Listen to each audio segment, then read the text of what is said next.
Good evening, ladies and gentlemen. This is JT with Legacy Art Games, and we are back with more Cursed World. Yes, this is a tabletop campaign, original creation by GM Frosty, our good friend and supporter of the channel. Uh, Heavily inspired by Dark Souls, but with its own unique take on the lore.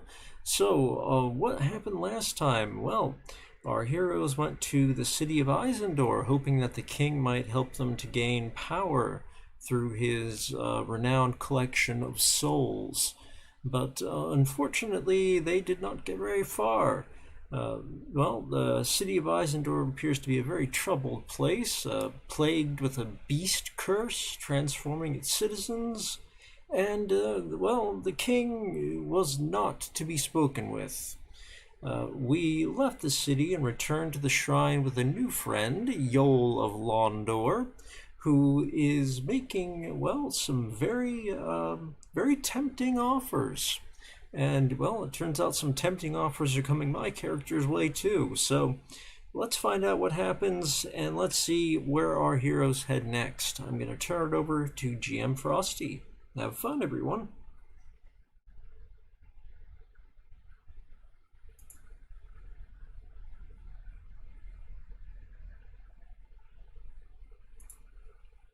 To check this out, like I worked on it, it might help or inspire you. Yeah. Okay, Frosty, it's all yours. Hi everyone, and welcome to another Andromeda's Adventures. Today we are playing Cursed World, Fading Embers.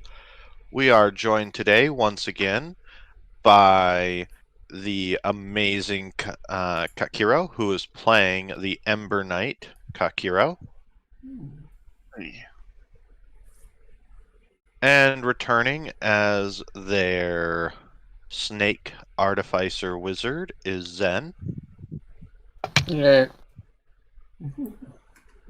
And today we have our wonderful host who's been streaming this game, Legacy Art Games, playing the wonderful Amara, the ex-firekeeper who has taken a interestingly new path with their cleric.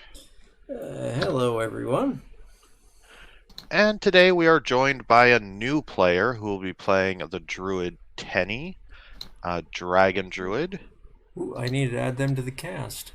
Or playing the dragon druid Ignis. Yeah. Sorry. That's alright. And they are played by Tenny. Hi. So welcome everyone and join us for this wonderful game. Last we left off, you guys had been speaking to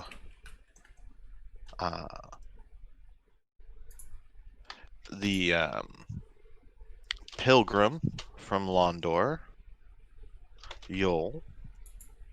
You had rescued him from the church of Gwyn inside Isendor, where you had found the priestess Loretta, and not all was as it seemed with her. Turned out that she was working with the Nameless King to harvest the souls of people in the village, and was secretly a beast as well.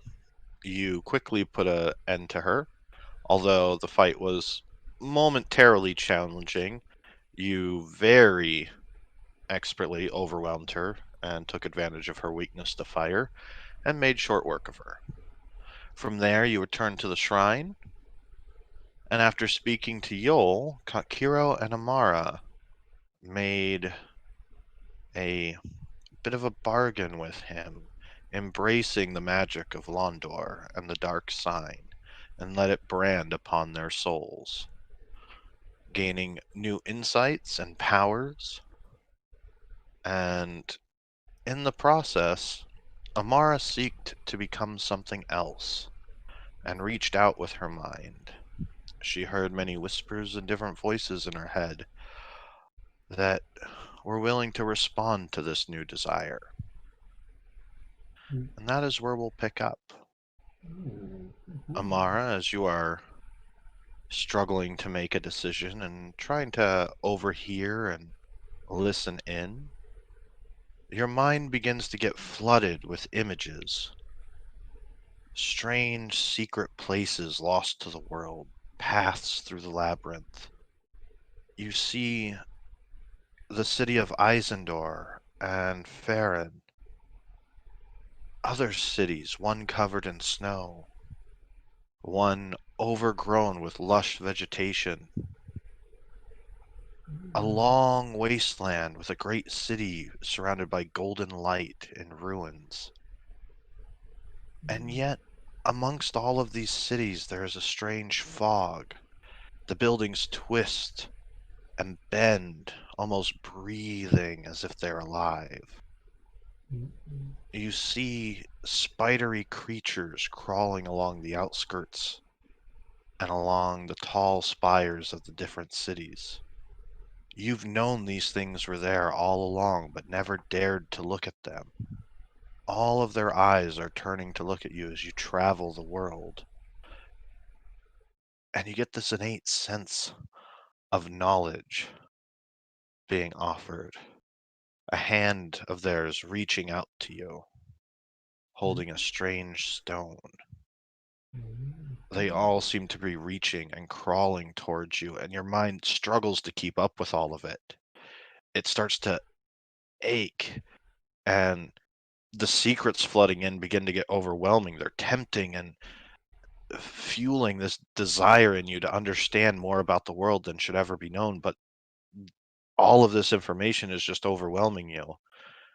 And it's very quickly broken apart as black shadows descend from the sky, inky tendrils of black. They start to rip apart at the world, pulling at its seams, causing cracks in your vision. You hear a feminine voice saying quickly, "Choose," and a hissing voice in your head, bubbling and gurgly, saying, "You will choose me. You will release me and my power. You will be granted new life as a god, or I will unleash my children upon you."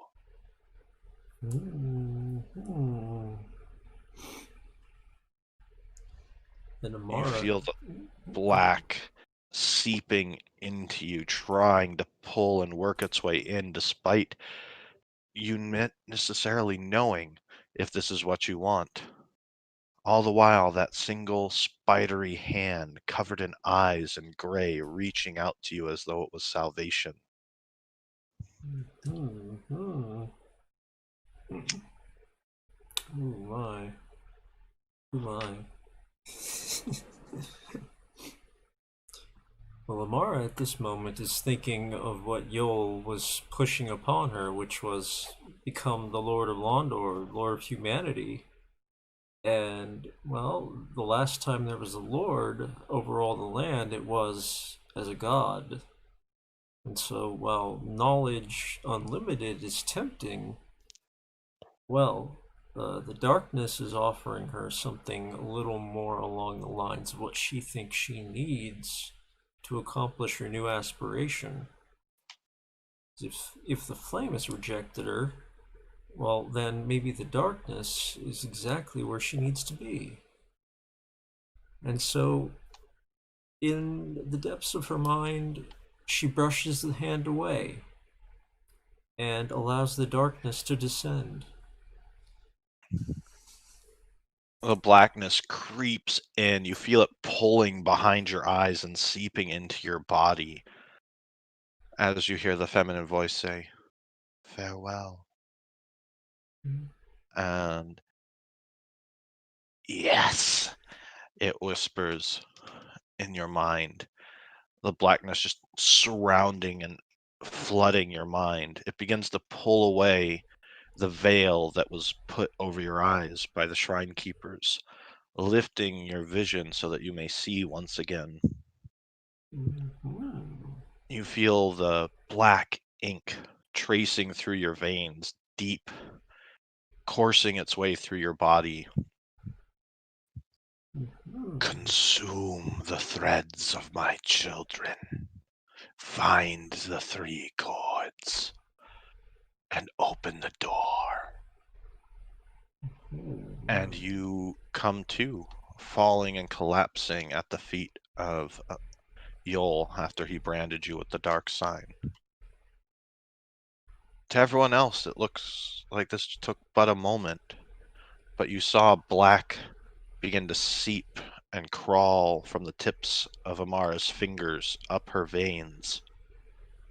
You see it spreading across her face until her eyes go completely inky black.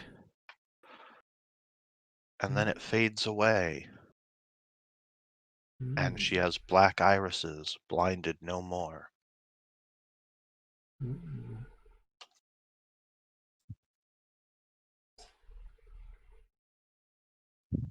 Indamara is, of course, laying there for a moment because, well, that is quite the experience. And when finally she's halfway come to, she's, well, looking at the world, and this is rather a new experience, seeing it in this way. But Yoel is recognizable to her, and to him she queries, with whom was I just speaking? So I believe an agreement has been made as a result of dealing with you. Oh, I do not know of any voice. If you were speaking to someone, they reached out. Or you reached out. Londorians have not communed with anyone since our great Lord Goth. Well, you see, this force offered me, well, shall I say, godhood, and it was pure darkness, which seems to relate rather closely to your own, well, this sign you've given us, this brand. You have communed with the deceiver. He kind of shudders back a little bit. Well, I have communed with whom I have communed, but it was all for the purpose of Londor and the throne you have, well, pressured me to claim, which at this point I will claim. The flame You do not understand. Well, no, at this moment I don't, but I do understand that, well, you have branded me to become the next Lord of Londor, leader of mankind, and so be it. The fires rejected me, let the darkness have its place.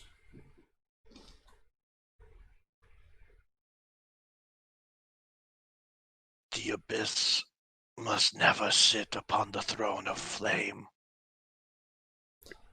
Are you Koth was seduced by it once, and went to the city of Millwood to open the gate for it. It deceived him. He thought that it was the truest path to unleash and create a world of darkness.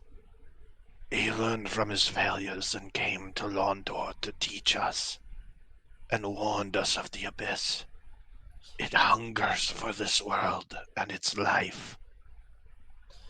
Well, if Koth has a better offer to make for the next holder of the throne, and he was able to break away from the agreement, well, then he can offer me something else whenever he chooses to present himself.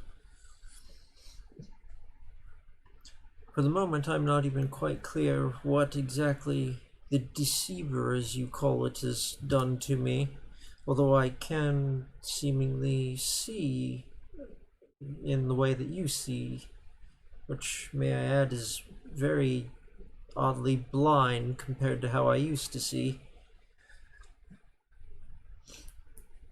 It is true, Koth may know how to break you free of this bond, but he left Londor long ago.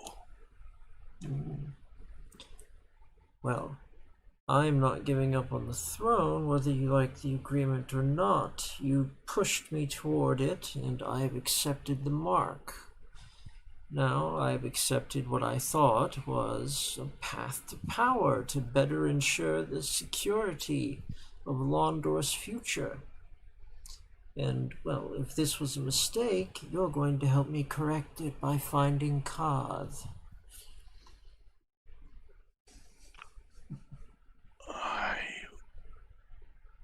I am not sure how. I am not long for this world now that I have given up the dark sigils. You are speaking to your lord, as you put it.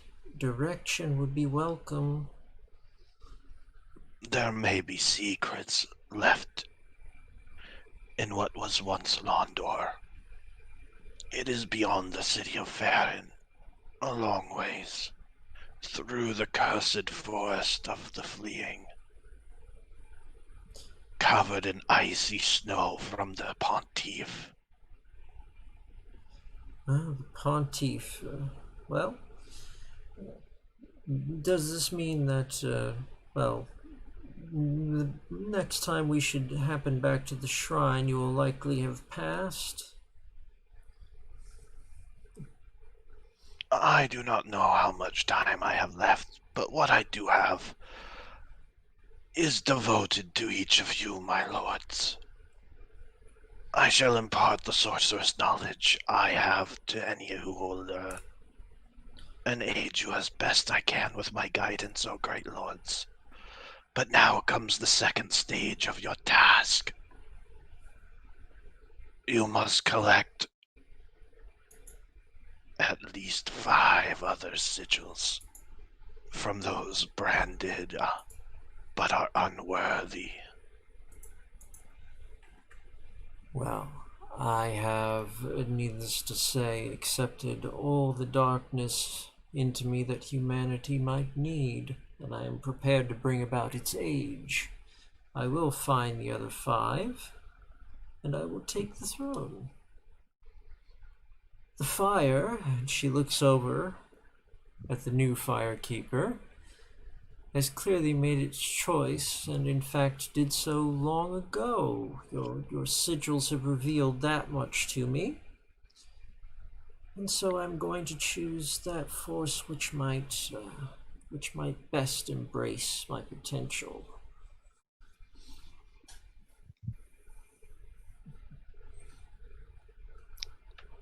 As you wish, my lord. You guys can... It is very obvious, just with your passive insight, there's a questioning and fear, almost a trembling in his voice. Well, I'll let some others get some role play in here because I have to update my sheet. Well, Setra's obviously taking notes. That's what they do. But they'd be getting a little bit more in this situation than anybody else because they have a telepathic dragon sitting on Mara's shoulder.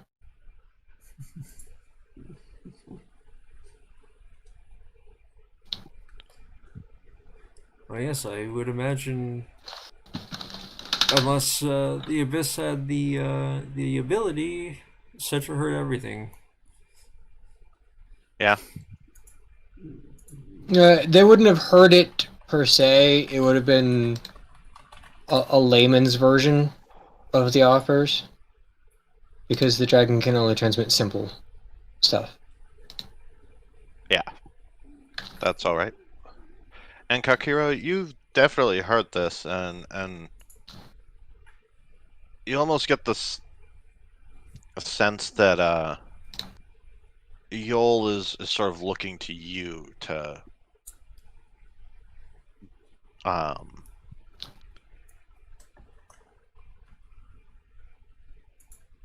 Do right by the sign? Yeah, to do right by the sign and claim the sigils first. You know, especially when he was talking about collecting the 5 sigils, his head kind of glanced over to you momentarily. Okay. Traitor. notices, and you would nod, having, I mean, one of the sigils from Yoel. Yeah, character though, I mean, I wish Firekeeper was its own class, so it could have like an Oathbreaker subclass like Paladin. Amara, you've lost your true sight, and you've gained dark vision.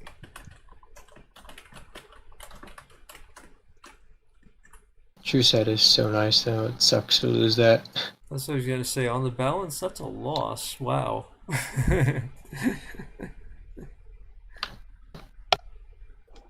But you can like actually see now, though, right? Yeah, yeah. You also have lost your Firekeeper link with the group. You can no longer just innately sense their location. It's now reduced to the same level as everyone else, where you can kind of feel each other's ember burning. But yeah, Kira hasn't been particularly impressed by the flame so far. And he kind of had the same idea as Amara. Like, well, we've done this whole Link in the Fire thing for a long time, and you know, Look stuff what is it's still got, yeah. fucked up.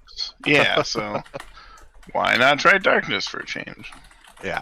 As you guys are kind of recollecting yourselves, stretching out, kind of feeling the new strength within your body, you begin to hear screams in the distance.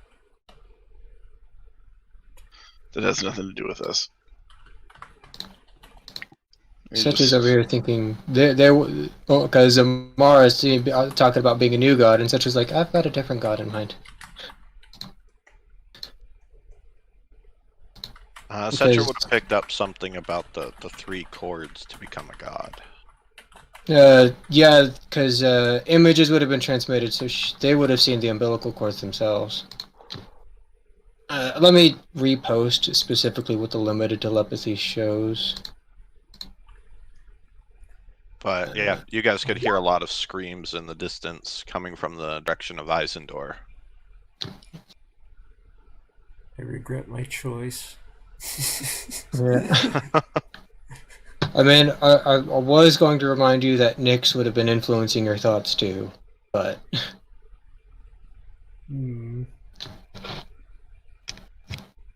Yeah, Cetra's goal is to make somebody else a god. So... Right, should we not investigate that? I mean, you know, it's not really particularly our problem. I'm sure somebody else would go investigate it if we didn't. Souls are souls, just saying. You make a persuasive argument. Yeah, let's go.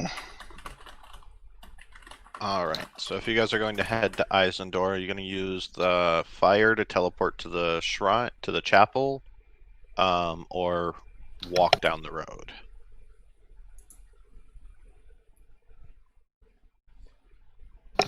Let's take the fire. It's a little bit quicker. Okay. Well, how close does it sound? It's in the distance. It's definitely not getting closer. Bonfire superhighway. Yep.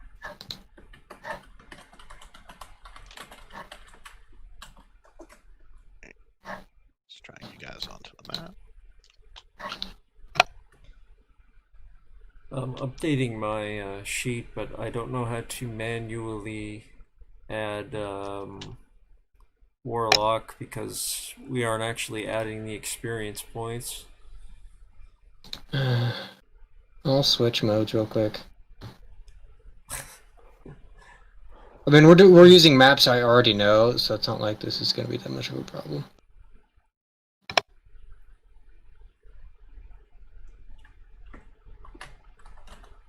Zan enjoys this world so much, he's played it 3 times. 5 times. 2 of them didn't end well.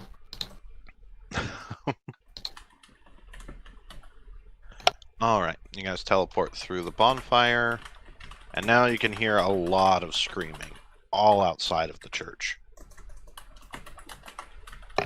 I wonder why. Well, most likely the beast curse has gone out of control, or the king has gone out of control.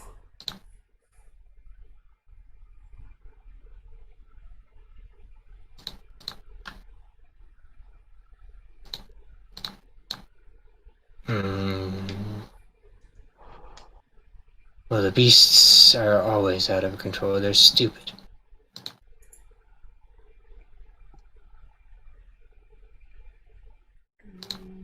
The church seems devoid of people. Well, they all kind of ran out last time. Yeah. The pilgrims that were left here look like they've hardened and solidified into strange cocoons.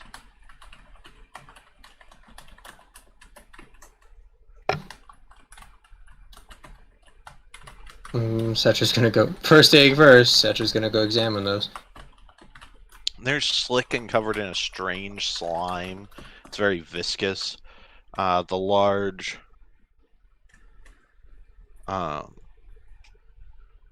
it's like the cocoons grew out from the shells around them and twisted, distorted their bodies into these elongated, kind of arched, bulbous cocoons. Their clothes and objects are splayed down at the feet with bits of shredded fabric kind of coming out where the cocoon overgrew. They're pulsing. Well,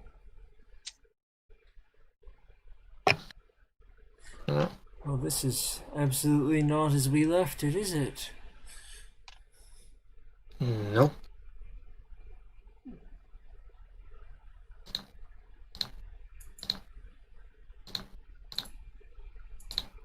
You hear more screams outside. And it sounds like there's a clash. Someone's fighting something.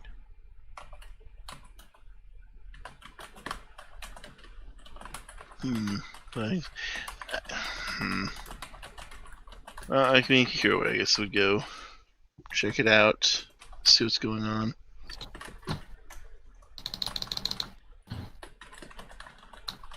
All right. Ignis. Yes. You were you'd kind of ended up in this village, and you don't really remember how you got here, but you've been helping them fend off the beasts that people would turn into, and the hollows that would wander in for you're not sure how long. And the sky is black, and up in the air where the sun should be, you can faintly remember the sun in your mind, but now it is just this burning eclipse, this ring of fire in the sky that at its base bleeds down onto the horizon. And there's a nearby city. It's fairly large and it's walled off.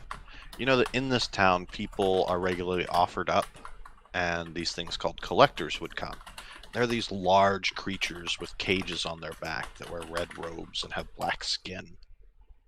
And there really wasn't much you could do about it, and it seemed like it was for the good of everything. At least that's what the church was saying.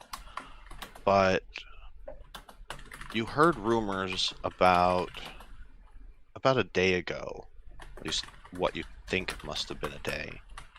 Travelers coming to the town for the first time in ever, at least since you came to this town.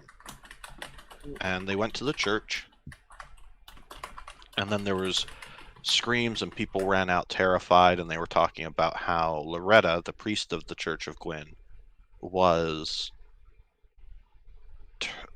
turned into this horrible beast that was gigantic and covered in fur and had great horns and tried to kill the travelers. Anyone that went to the church found it abandoned, and the strange bonfire in the back was lit. About 8 hours later, maybe 10. It's hard to tell with the way time passes yet doesn't pass in this world. The gates to the city opened, and out came the collectors and their guards, the saw servants, and these executioner knights and priests from the city, and they just start slaughtering everyone and collecting all the souls that they could from everybody. And you've been trying to kind of help get villagers to safety and fight them, and you're currently involved in a battle with one of them. Pick up with when the group heads out through the door and sees you fighting a collector. So I need everyone to roll initiative.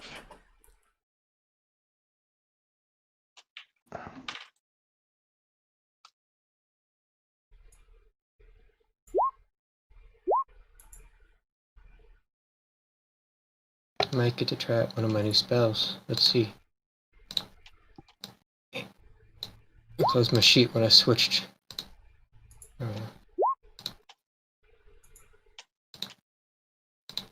Token. Thank you.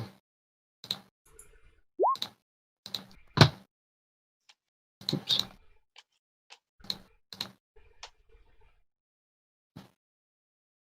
Also, I guess if Amara doesn't need Nyx anymore, he's not going to be with her. Well, she takes good care of him, but if that's what Such wants. I also feel like the abyssal thoughts might. Oh man, initiative. All right.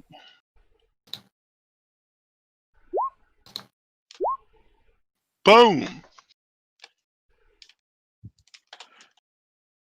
Holy Nice. moly. Well, there 30? goes your one natural 20 for the day. God. Slow down. If you ever seen that episode of Futurama where Fry has 100 cups of coffee and just Yep. Let's give you foresight, and then you can just go Ultra Instinct instead. Alright, so I would assume it's my turn then. Kakiro, you're up. Alright. You see Ignis. Describe your character. So I haven't shifted yet. My character is he's a fairly tall for an elf. He's a little over 6 feet. He's shirtless and wearing pretty much just like half a robe. He's covered in scars and what look like almost open wounds, but are not bleeding. He has fiery red hair, and he's a very intense aura about him. And I assume is currently engaged fighting. Yes, he is fighting a large creature that stands close to 11 feet tall. It's cloaked in a tattered red tunic and robe. It has a iron cage tied to its back with rope that wraps around it and a medallion hanging from its chest. It is carrying a huge tree saw, the kind that 2 people would use to saw through large trees together, but it's holding it with both of its hands as just a weapon of its own. It's got gray skin that's cracked and dried and is very obviously hollowed. Alright. Well, this thing looks lovely. And, see, I see it fighting Ignis. Taking a look at it, I mean, it seems to be wearing robes. Would he be considered lightly armored? Yes. Technically not armored. Alright, awesome. So he's kind of yelling out there, "Hey, need some help?" Ignis, you could see Kakiro, then Amara, and then Cetra describe your characters as you guys open the church doors. Bang! Open the doors. Hero is a wood elf. He's got two curved blades in his hand. He's got the sellsword twin blades in his hand. He looks like an elf. He's got pointy ears. He looks, he's man pretty. He's wearing. Actually, now he's wearing. He's man pretty. And he's wearing the Haram's finest studded leather, so he kind of looks like a hunter right now.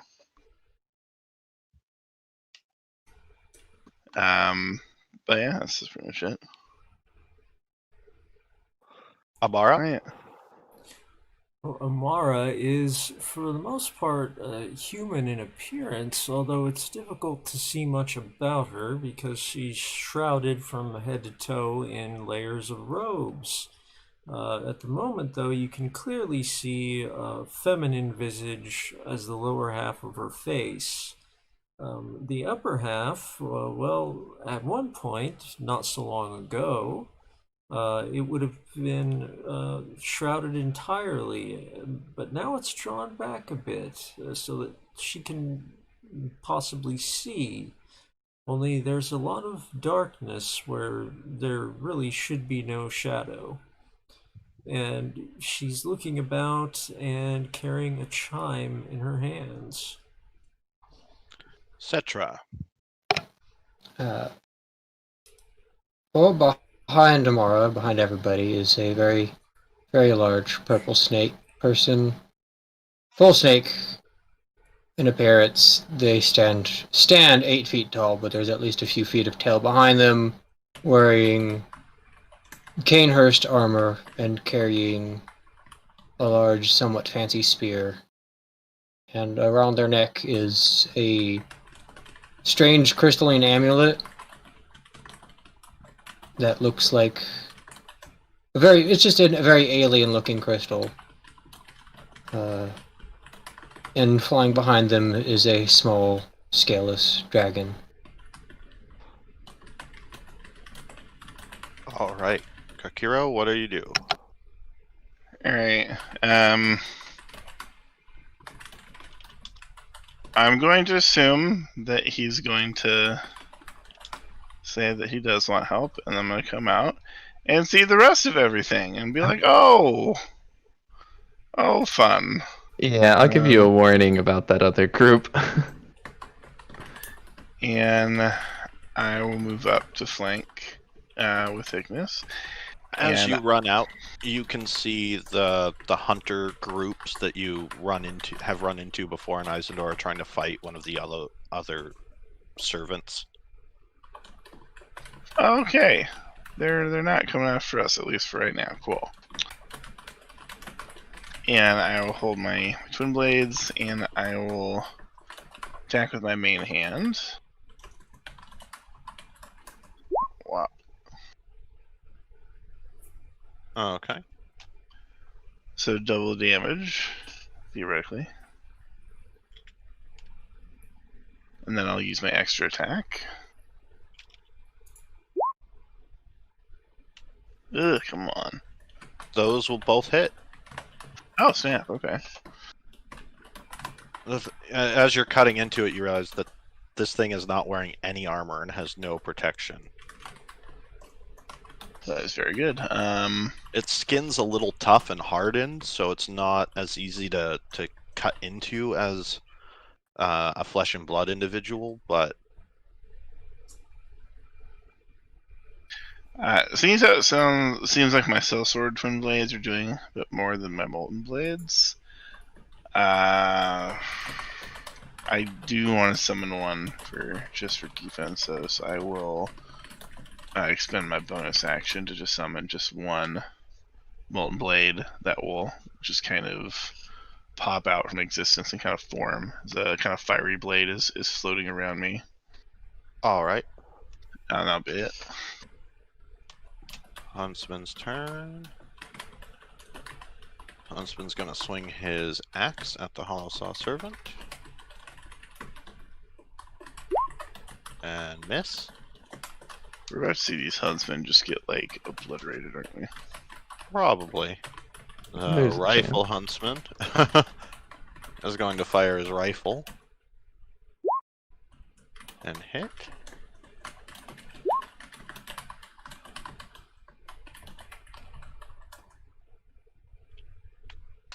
Alright. Cetra, you're up. Oh, the other rifle huntsman. Sorry. Misses. Alright, Cetra, you're up. I mean, I know what's gonna happen. That's how every fight starts with them. And this guy's not huge, which means I can do the thing. Also, I'm not on the grid. There we go. Triple flank. Let's go.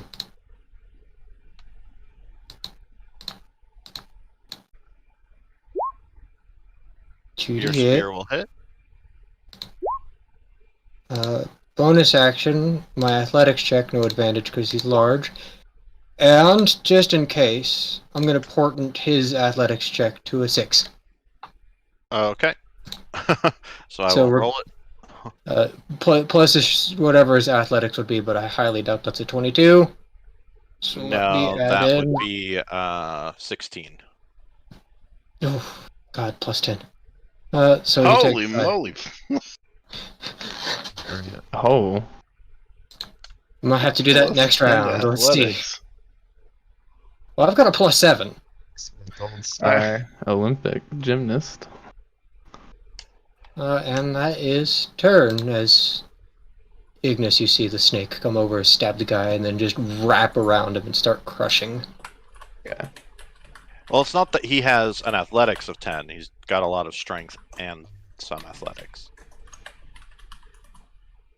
It's a All right. very strong guy. Ignis. Well, now that I have companions helping, I suppose I'm gonna use my bonus action to Hunter's Mark this guy, All right. and then I will use my main action to shapeshift. Kakiro and Ignis and Amara and Cetra, I need you guys to switch to different colors, so that you guys don't have the same color, so I can put marks on I them. mean, I'm very obviously purple for a reason. I change color. What do you mean change color? You're set to like pinkish red, or like a maroon, and Ignis is red, but there's only one red color. So the best thing is like someone to be red, someone to be blue, someone to be green, someone to be purple. Oh, on the Amara? bottom. Okay. Yeah. Amara, Oh, you should I be didn't black even- now. I didn't pay attention to that. Okay. There we go. Thanks for rubbing it in, Cetra.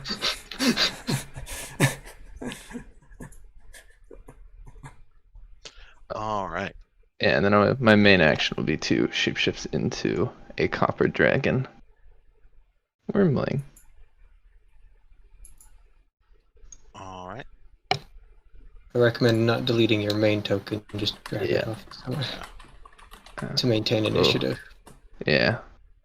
There you Oh, yeah, I just need it for sight lines. Describe your transformation. Well, once the collector's, well, I guess it's on fire and constricted now, but as soon as its attention wanes, my limbs just start elongating and my chest widens and scales begin to cover my body as I transform into this not that much larger, but like more 8 feet tall, more Cetra size. And I let out like a deafening roar of challenge to these hunter collectors.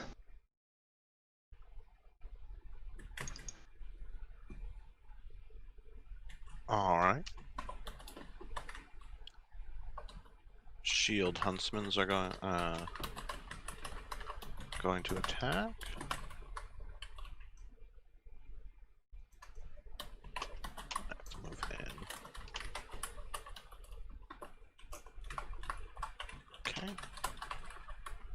more attacks between the two of them.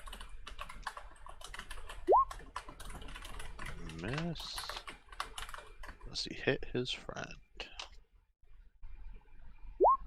Nope. Miss. Miss. Missed. Amara, you're up. How is it looking, this rather big fellow? He still seems okay.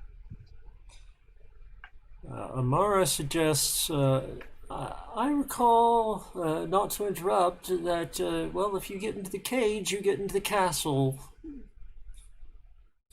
You sure we want to kill this thing? Oh, we stormed the castle.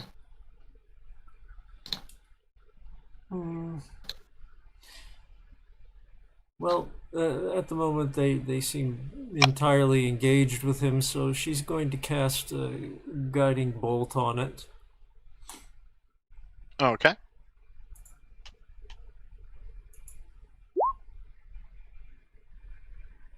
Yeah. Roll a d4. 1 and 2 chance of hitting somebody. Or sorry, 2 and 4 chance. Roll a d4. All right. You fire the guiding bolt, and it fires wide and just shoots off into the air. As the bolt leaves your hand, you see it trailing black smoke, and there's weird black tendrils of energy coursing around inside of it, like black lightning. Mara sort of peers down at her hand in a "that wasn't right" kind of expression.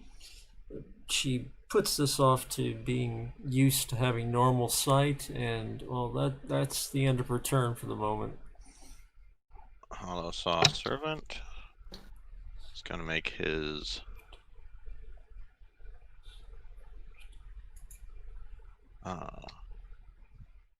he's going to swing his Great Saw.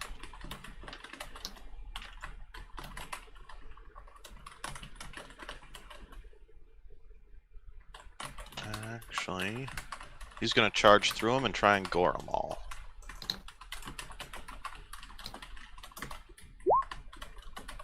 Ooh. Ouch.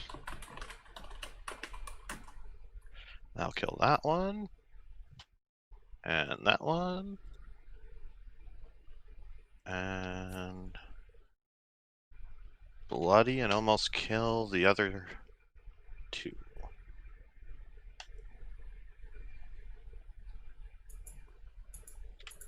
So you guys see the Hollow Soul Servant kind of brace up its gigantic saw and just charge through, slicing two of them in half and running down through the others.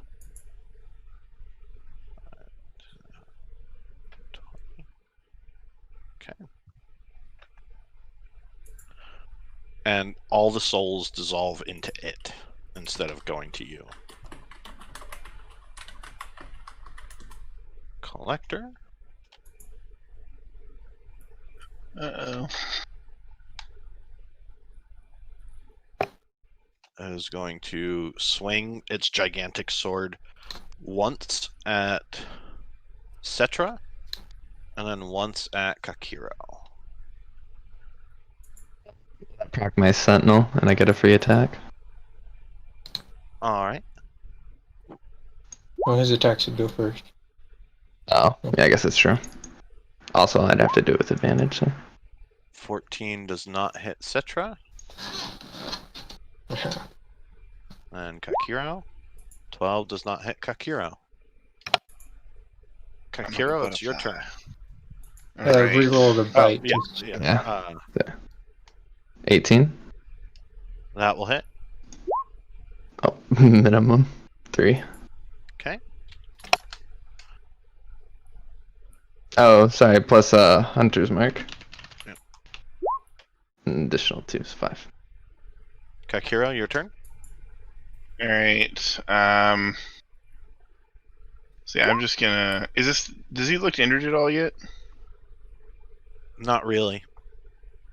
Okay. I mean, honestly, he's just going to go to town on it. I mean, he's just going to use his Sellsword Twin Blades and just become a whirlwind of just steel and death and use his 2 extra attacks and bonus attack.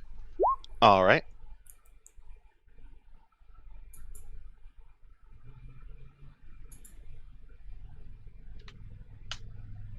And then 10. All right, you managed to just lash in, your blade swirling around like death or razor whirlwind, and as you do, you begin to cut through, and just you start to see gray blood trails fly off beyond your blades. All right. Oh man, those are doing double damage too. Jeez. All right, and he kind of saw what the other one over there did to these people, and he's like, "All right, guys, I will be back shortly to help you finish this off." And he, with the quickness, moves back into the church. All right. And it's Huntsman's his turn. Get away from it. Yes. All right. Huntsman's turn.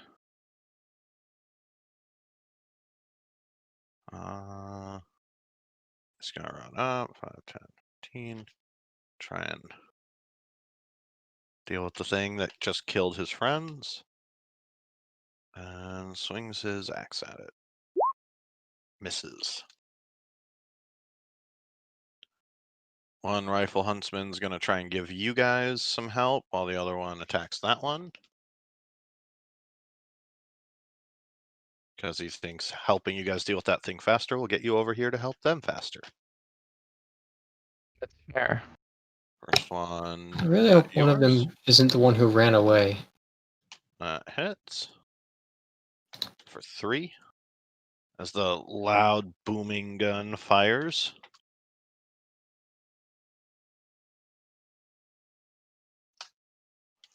That one fires at. And misses.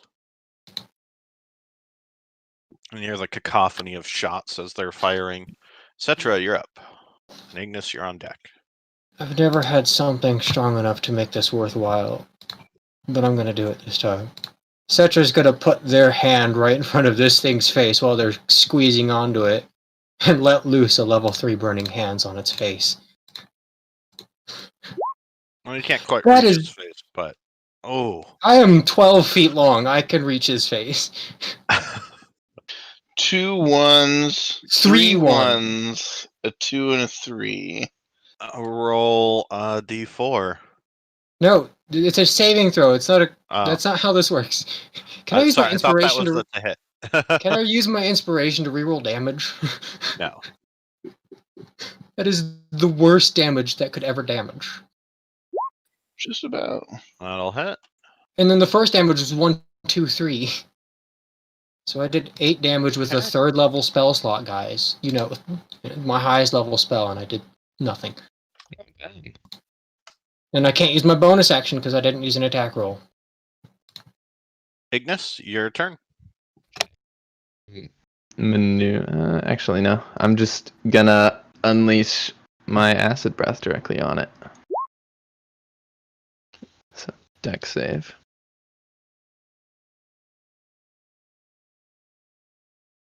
All right.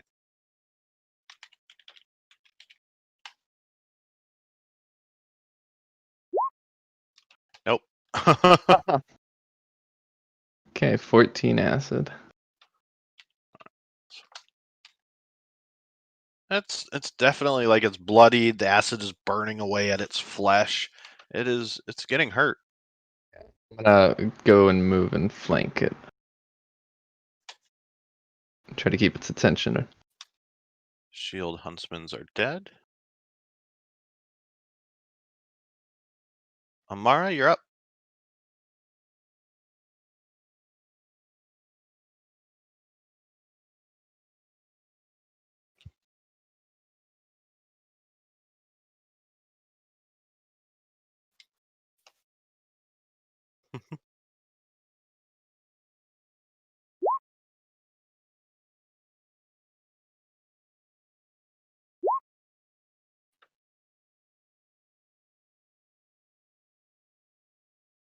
All right. You guys all see black flames start to erupt around its body.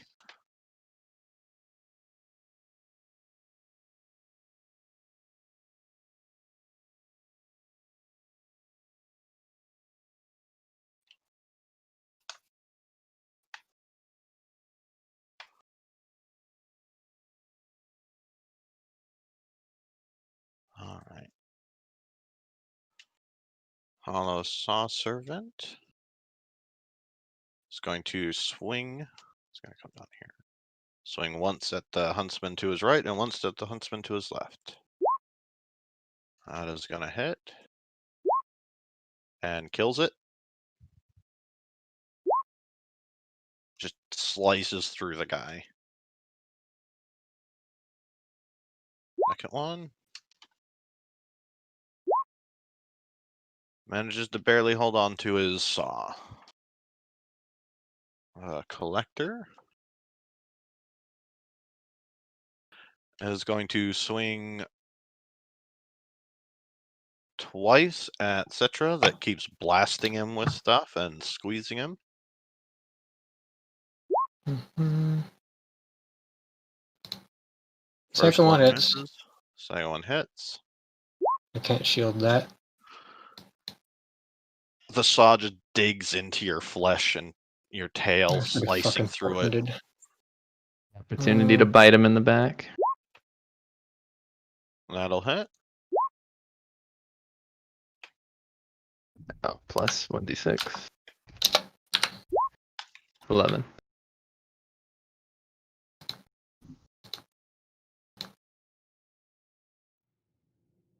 I'm the one person in the party who doesn't have health, so All right. I don't have health. You guys all have like 2,000 constitution. I have 14. And I'm a wizard. All right. That's its actions. Kakiro, you're up. All You right. hear the fight raging outside. And you all begin to hear and feel this large thudding sound of something very large moving from the direction of the gate, which is just to your east on the map. And you can hear chains rattling and something dragging through the ground.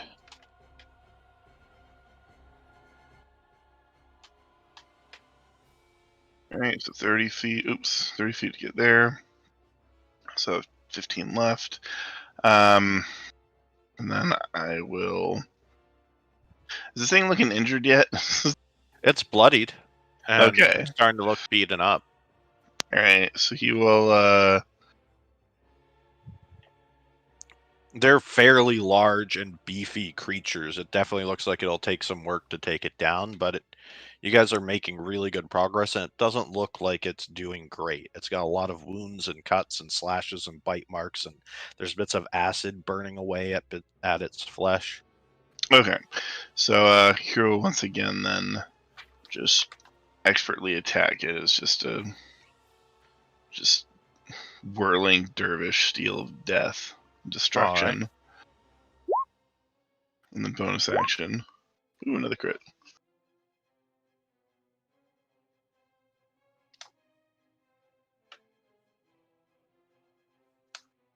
All right.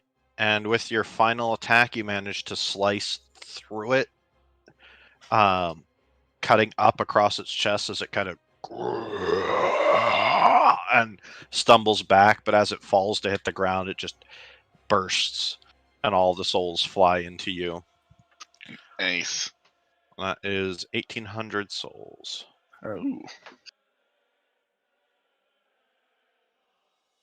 All right, and so hearing noise coming from this direction, you said, Mm-hmm. I'm going to use my remaining 15 feet of movement to go here, here, and then here, the complete opposite direction, and I'll end my turn. All right.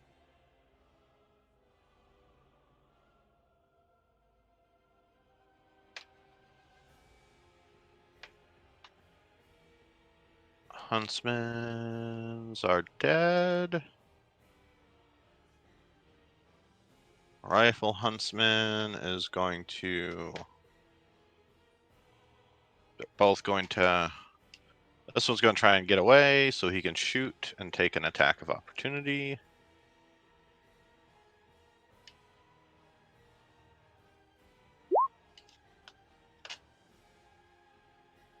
And gets cut down.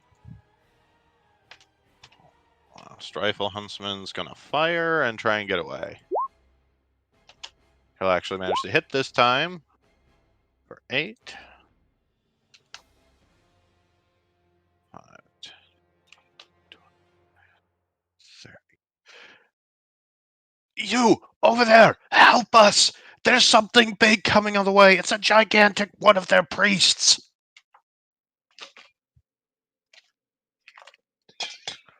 And then Cetra, your turn.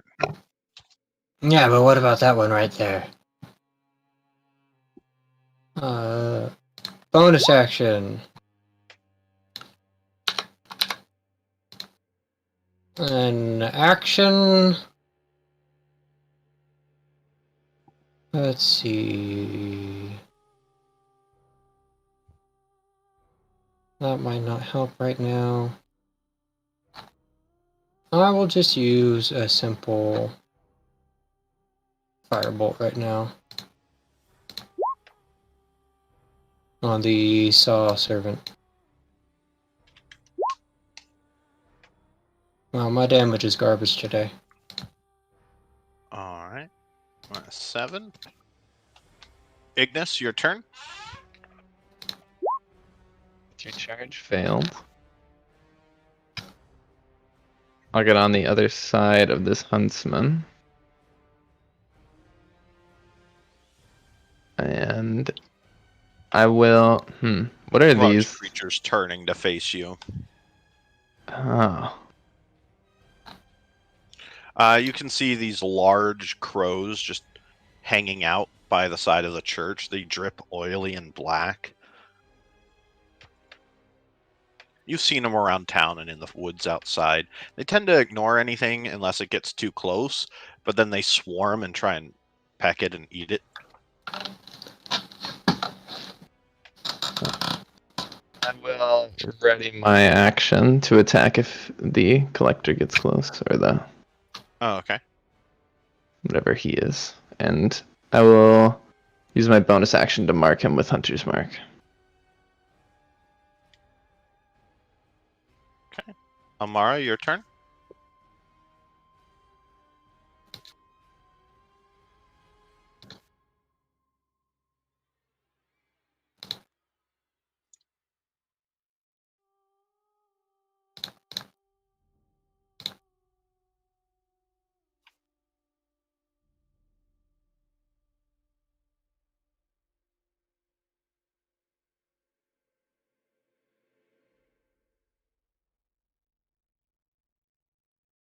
Okay. Not very. Not that you can see. Okay.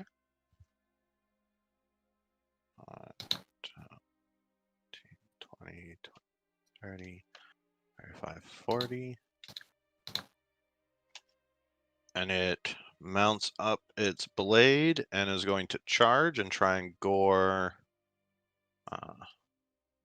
Ignis and the Rifle Huntsman.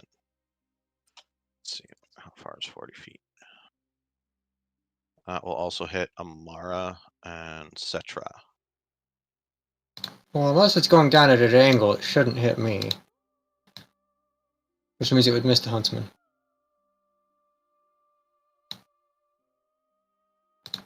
Because isn't it like... It's everything within 5 feet of it in front.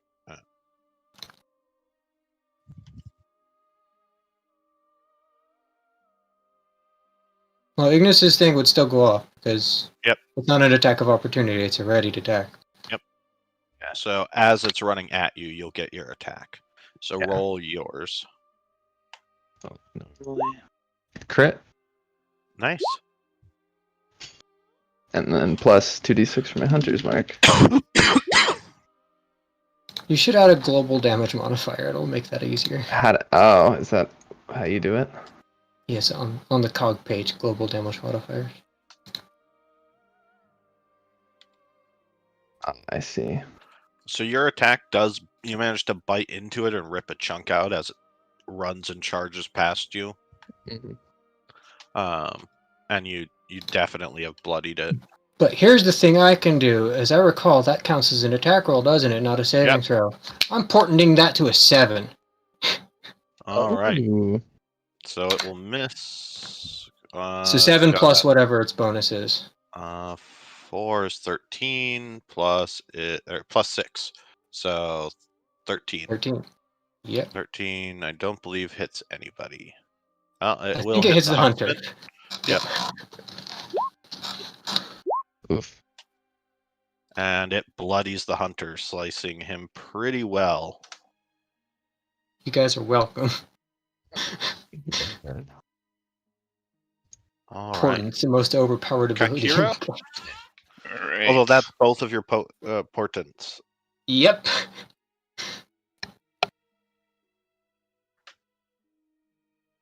All right. To flank with Amara, and I will do what I do best and just go to town with the twin blades. All right.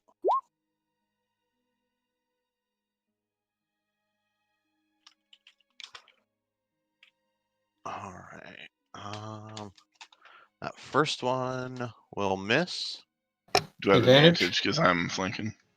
Yes. Oh, there it is, the 18. Yep. So that will hit. They will all hit. As I slash through, and then let's see, I used 30. I used 30 Alright. feet. It's looking hurt. So I'll take 2 steps away, and end my turn. All right. Mobile, so it doesn't provoke attack of opportunity. Rifle Huntsman. It's going to shoot at it. And hit. For 11. Yeah, it is not looking good. Citra?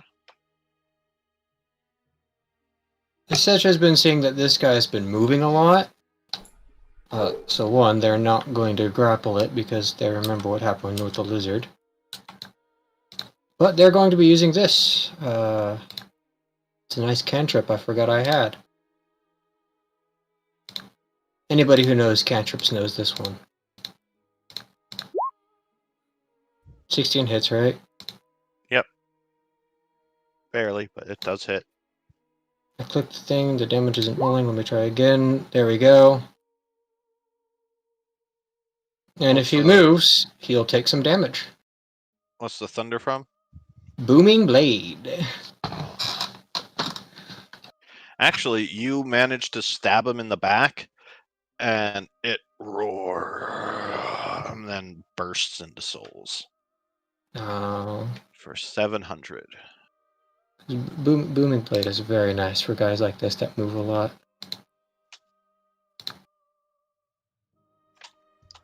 All right, Amara, it's your turn. Yeah, I don't think I have any bonus action. Actually, I do have a bonus action. That was a cantrip, which means I can cast a bonus action spell. I will cast Dragon's Breath on myself for... You know what? Let's do Force, because I can do that. And yeah, that'll be your turn then. Okay. Amara?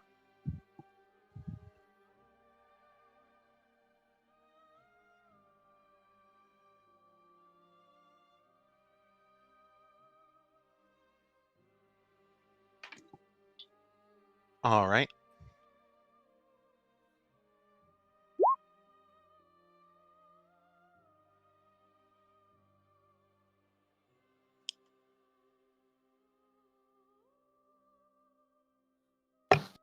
You can use global damage modifiers for that too.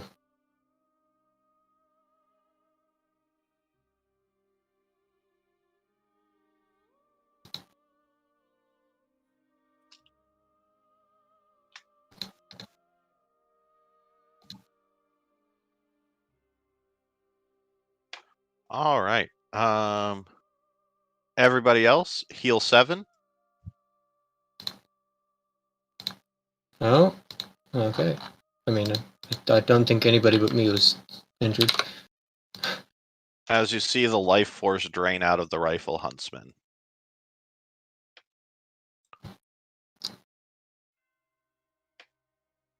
Abyss magic, babe. But you feel the energy radiating off of Amara flooding into your bodies, and including you, Amara, you would heal the 7 well. You feel the life force being drained into you.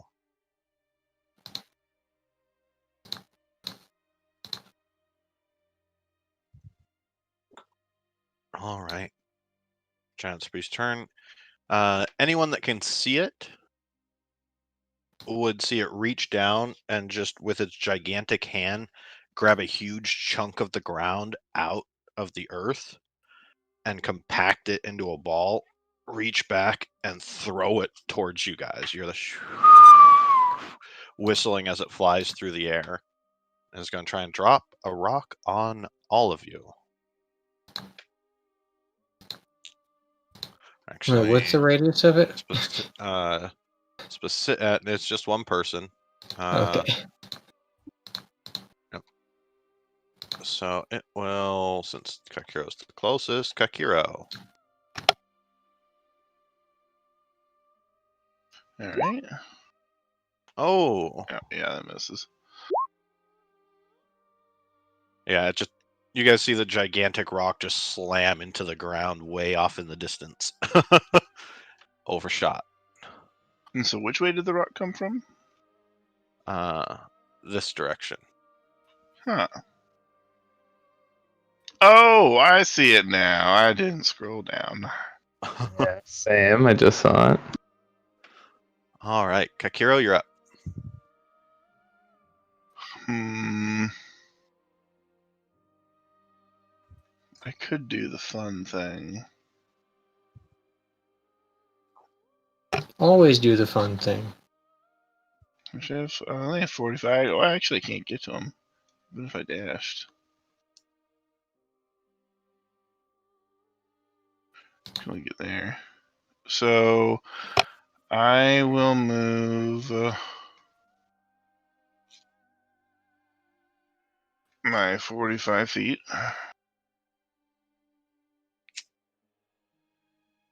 And I'll take the dodge action. Okay. And then I'll end my turn.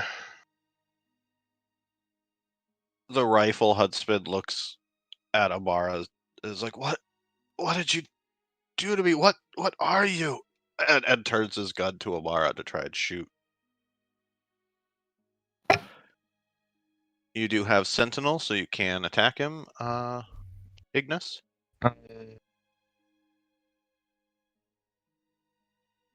Misses Amara as the shot goes wide. He looks really weak and he's barely holding on to life. Ignis, your turn. I do my breath recharge. Do not get it back. Well, I'm currently more focused on the big guy. I think I'll just ignore what's going on. I'll move forward, and I'll use... How far away is that big guy? I'll use my action to dash. As you guys are getting close, you can see he's dragging a gigantic iron, silver-colored wrecking ball on a chain.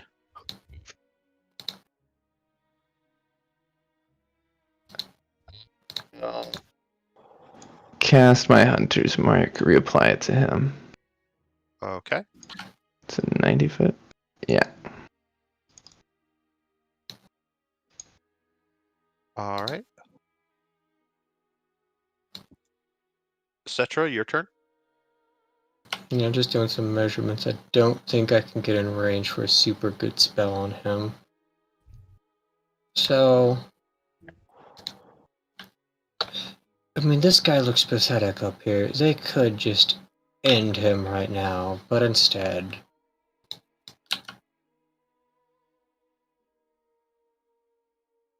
there's these birds down. They're gonna approach the giant, and then there's these birds down there. Don't think they're both in range. I believe you guys have fought the birds before. Yeah. Yep, we Oh, have. yeah.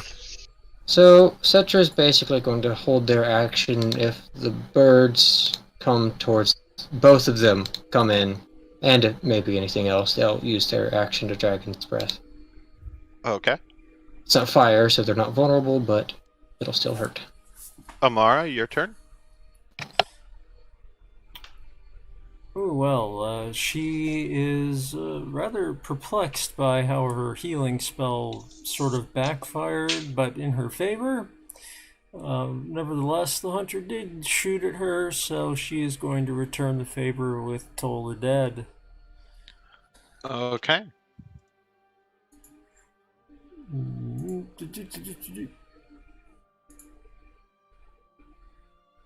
One second, roll 20 problems.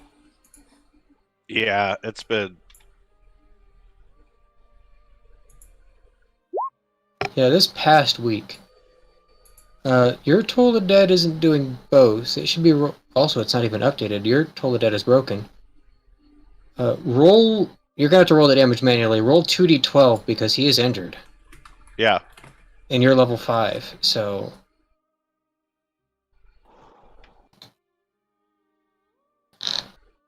Well, there you go. The polar spectrum right there. That kills him and drains his souls. And with that done, she just turns around and, well, as if nothing had happened, she just starts moving.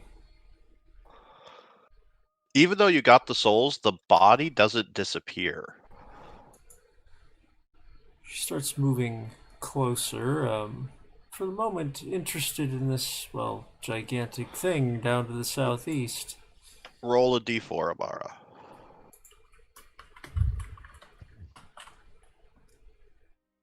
How tall is that giant guy, by the way? Okay. He stands almost 18 feet tall. Okay. All right. You see something wriggling in the huntsman's body before it bursts and dissolves. I wonder what that was.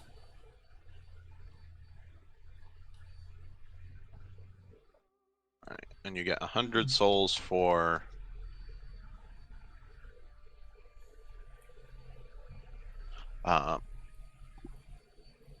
the Huntsman.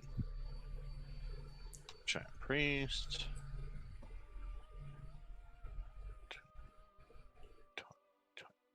30, 40.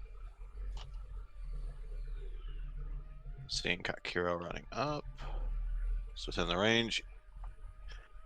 He reaches over and just rips out the tree next to him Holy crap. Apologies for and the throws it barking like a viewers. spear at Kakiro.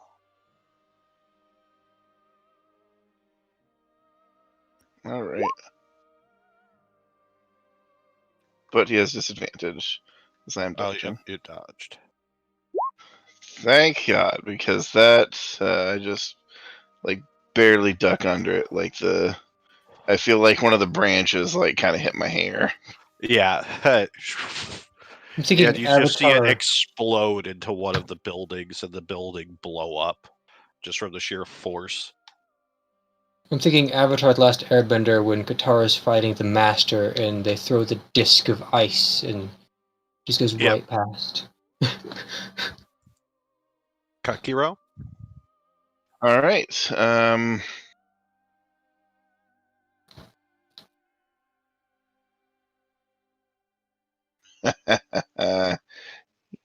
I'm not trapped in here with him. He's trapped in here with me. He's in my range now.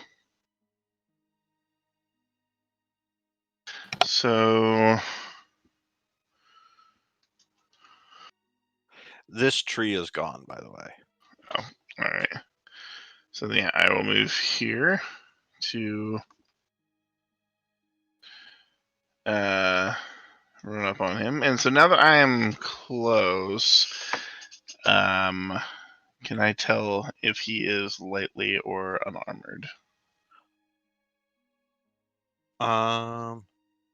This one has no armor as well. He's just wearing priestly robes. All right, then my twin blade steel swords will do me well. And so once again, I will go to town. Okay. 2, and then bonus action.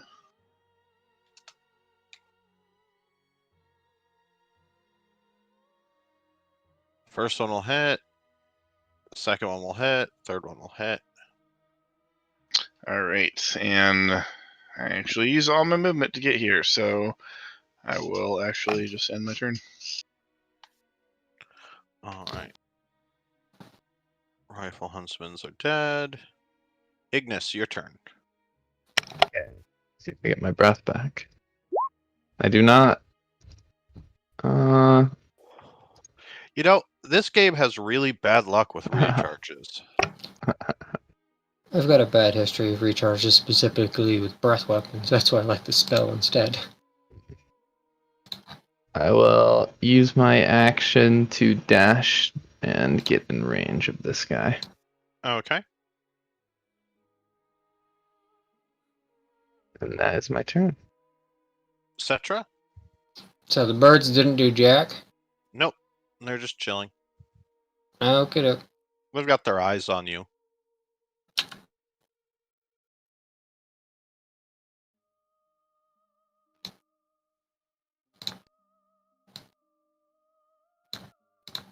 See, I don't want to lose Dragon's Breath, and I'm pretty sure that's a concentration spell if I use that one. I could ruin this giant's day, because I highly doubt he has wisdom. But I don't want to waste my Dragon's Breath. So instead, I will use one of my Cold Blood Blossoms and cast a Chromatic Orb of the theme that seems to work the most, fire.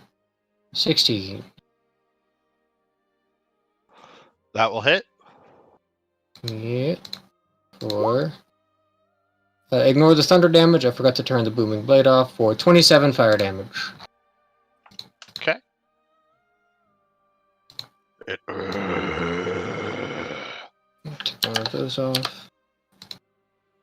And then I don't really have bonus actions. Amara?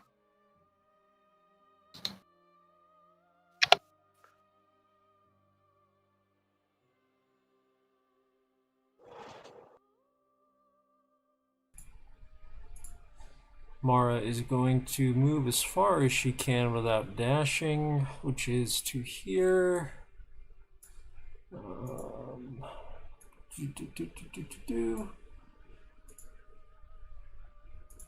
Okay. And Are you guys able to hear me? yes, I can. Okay. Yeah. For a second, I couldn't hear Legacy though. Yeah, I had to fix something in the stream. And then I am going to hit the guy with another Sacred Flame. All right.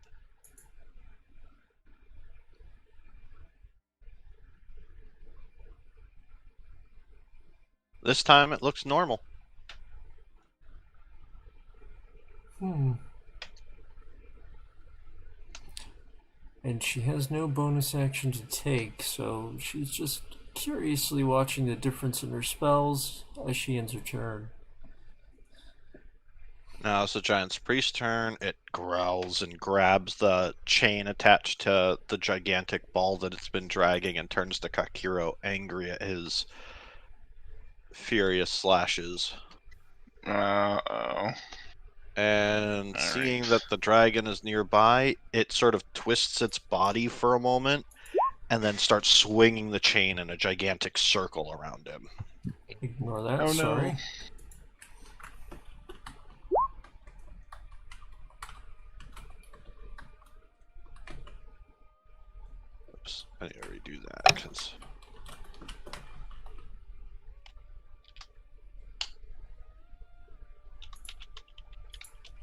So it's basically he's doing a similar thing to reckless attack. Yeah. There you go.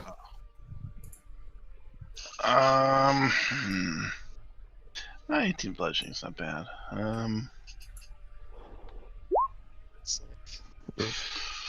Alright, dex save. Do I want to do anything? Can I do anything? I don't think I can, so I guess I will just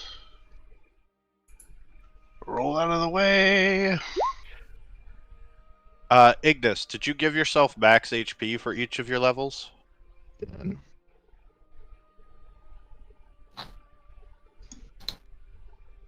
Alright, let's take 9 damage.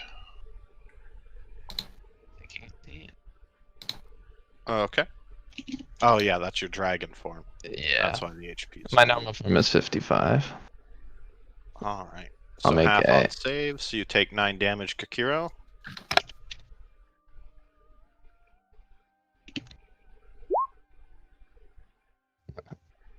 And then I gotta roll this. Oh, I dropped Hunter's Mark. Okay. And then Kakiro, it's your turn. Okay, am I flanking with the dragon? Or Yes. okay. Do Count as an attack? No, because it's a save.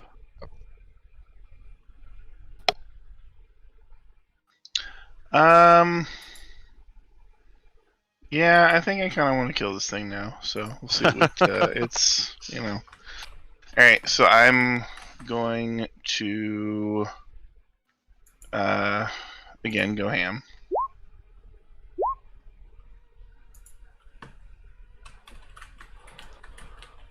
All right. Those will all hit. All right, and it's time to channel my inner energy reserves and action surge, and so I'll get 2 more strikes. And you've bloodied it. Oh, and this one needs. It's always me. I'm always rolling like a 1 on the crit. I swear. Anyway. Better than And- rolling a 6 on a level 3 burning hands. And then I will. I'll attack with my molten blades. I'll use 3 points to surge, so I can attack with it 3 times. Okay. For the first attack, and then the next 2, and then I will send it crashing in and shatter on impact, since I have no Okay. more molten blade points left. Thank God those are all at advantage. All right. It's definitely starting to look pretty hurt. Ignis, your turn. Alright. Let me see if I get my breath back. I do! Melt it. Yes, acid breath. And now that you guys are over here, you can see there's more fighting to your right, to the east of here. It's just a different map. So once you guys finish this, I'll move you over. Breath. Deck save.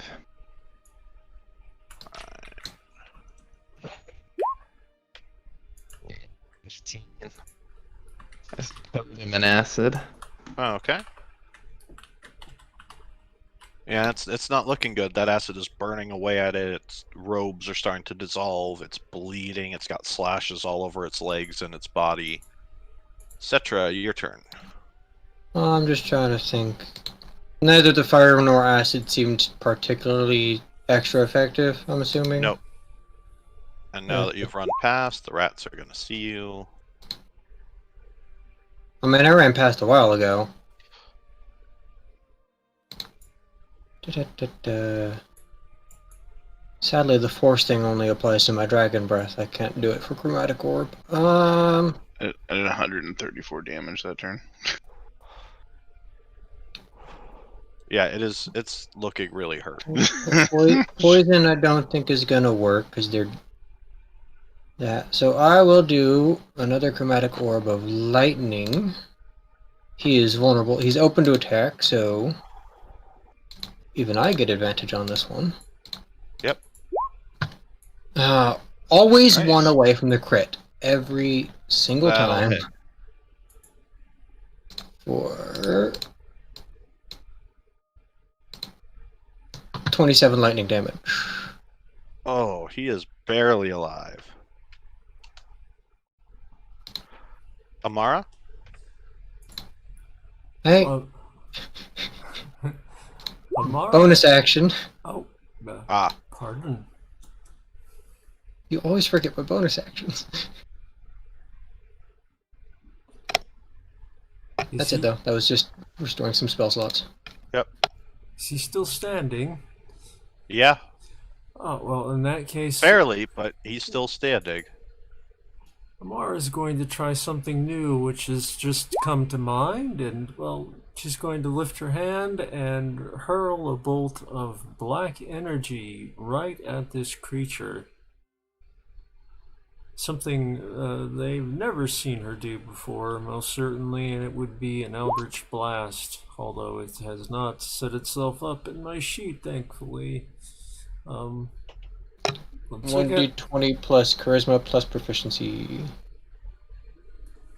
So you have 14 charisma, so it'd be plus 5. I thought don't they only have one level in Warlock? Yeah. Yeah. You need to take 2 to get Agonizing Blast. To add the charisma. Not to the hit. Oh, I thought you were talking damage, my bad. And you get That'll 2 hit. of them because you are past level 5. But Yep. so it's just a flat 1d10 damage. But twice. Well, I mean, I don't think they get to because they're only level 1 Warlock. It's by character level, not class level. Cantrips scale by character level. Yeah, cantrips are awesome. That is part of the reason why, like, you can take a 3 double dip and from Paladin and go Hexblade, and it's like really overpowered. You should just be like, Alright, roll your damage. Or roll your And- second to hit. pew pew. Ooh. That second one will miss.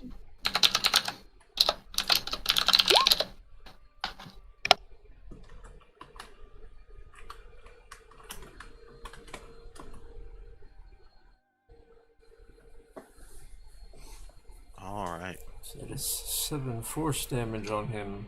It is still standing. Barely. Mara seems more curious about, well, the things that she's doing rather than the things that he's doing, but nevertheless, in turn. Alright. Seeing that the dragon is weakened, it's going to swing its chain once at it.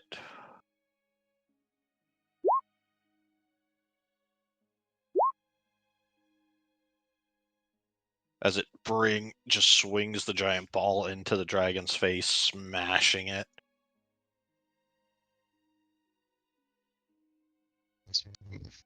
And I'll take 20. And then it brings it around and swings it back at Kakiro.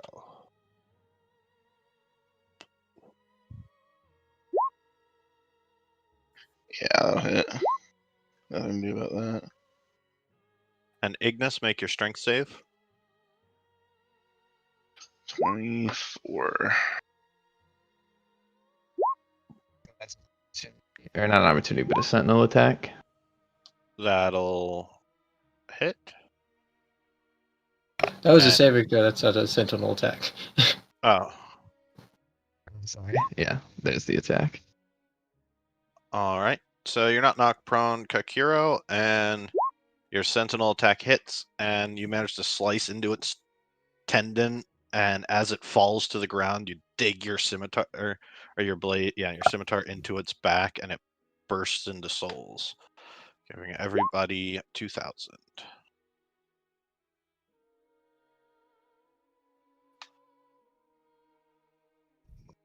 And Kakiro, it's your turn. Figure we'll deal with the rats and then move you to the other map.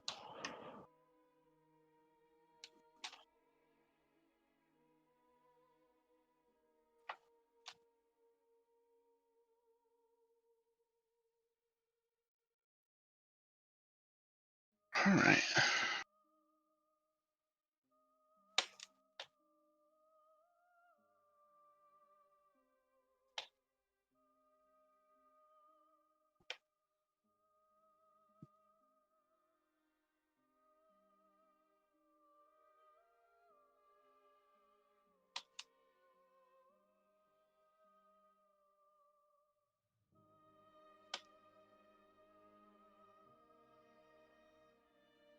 Okay, Kira, your turn.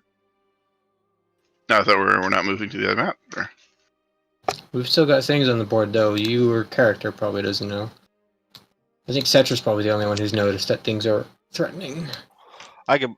Oh, what, like the things down here? Or am I not seeing Yeah, something? the little rats. Oh. I'm sure you guys will make quick work of them. He will drop his. Actually, no, I have the dual wielder feat. I can just sheath my twin blades, and then take out my longbow, and I will shoot this one. Okay.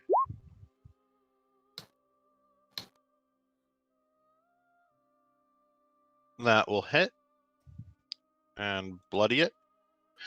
All right, extra attack. Ooh. That will not hit. All right, and then he'll end his turn. So did anybody else notice? The fighting. No. The 3 initiatives. We all have the same dexterity. And roll 9, it's not bad. So 10, 20, 25, 30, 10, 20, 30, 10, 15, 20, 25, 30. All right. I like how the birds Ignis? just don't care. I cast conjure animals. Don't waste that. What? Well, it's. I mean, it'll be around. I'm assuming we're still fighting after this. Right, there's more fighting coming from our east. All right. Yeah. Okay, so I'll just summon Oh. 2 dire wolves. That's okay. Okay. They do get their own initiative, so they don't go immediately after you. Let's see, can I just drag it in from the journal? No. Can you make the? Oh yeah.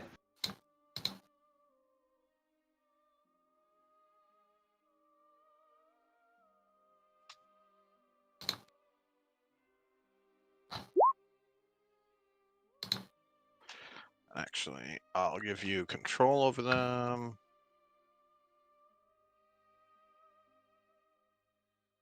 So you should be able to drag them out now.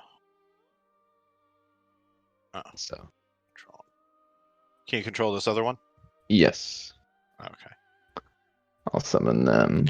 Can't summon it Here. on the tree. Oh yeah. Summon this guy. Oh, right there. Okay. Oh, that skipped Cetra's turn for some reason. Cetra? Must have double clicked on accident. No, when you reset the order, it put me before Ignis this time. It's just It random. doesn't like matching Mhm. initiatives. Well, I just need these rats, and I'm sorry to say, because Cetra's not going to be paying attention, that direwolf to make dexterity saves. If you shift double click on the direwolf, it should open its sheet for you. Yep, that Dexterity works. save? Yep. For you pass, so you take the wolf take. Oh no, that rat takes 9 force damage, but the wolf and the other rat take 18 force damage. That will Yes. kill this rat. Setra just lets loose a flood of raw arcane energy from their mouths. That's 450 souls. But that rat was worth a lot, jeez.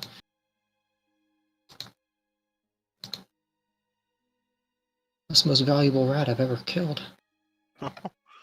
They're very large, gigantic rats. For rats, anyways. Gigantic for rats. Takes killing rats in a basement to a whole new level. So 450, you said? Yep. And then... Amara, your turn.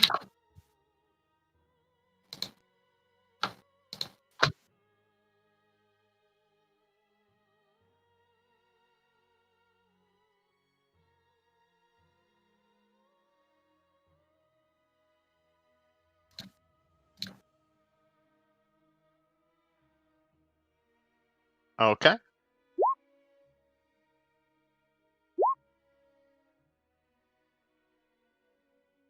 No. It squeaks and jumps to the side as the little burst of black flame around it appears. All right. Direwolf's turn. They'll both advance. I guess that one will go first. Okay. Pack tactics. Well, I guess I'll move the other one. Can I maneuver around the tree to there? No, because you'd be passing the hollow rat. And if he stands here, he's at disadvantage because he has to squeeze between the trees. Okay. I'll just take... Oh, can I move through friendly people? Yeah. Yeah. That's standard Okay. D&D. Okay, I'm making sure. Moving would through go. here will count as a squeeze because of his size. So it'll be But double. direwolves have a lot of speed. Alright. First one will attack. Not yet, Amar. It's sometimes. Right now, you're still learning to control the Abyss's influence, so I'm doing it randomly. All right, that'll hit. Sit still. And it's knocked prone.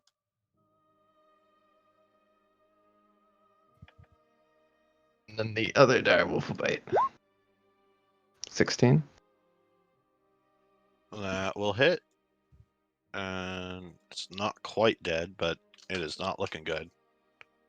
It is bloodied and has chunks taken out of its flesh. A tanky rat. Kakira?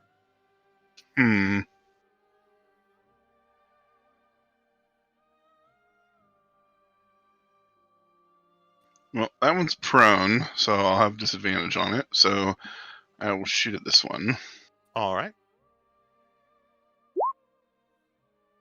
That'll definitely hit and bloody it.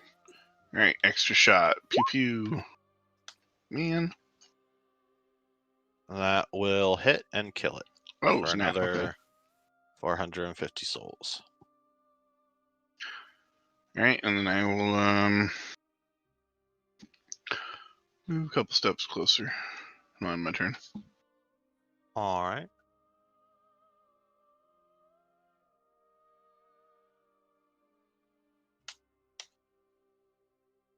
All right. It is going to bite at one of the wolves. The injured one. That hits for 5. And it's going to make its second attack, which misses. Ignis, your turn.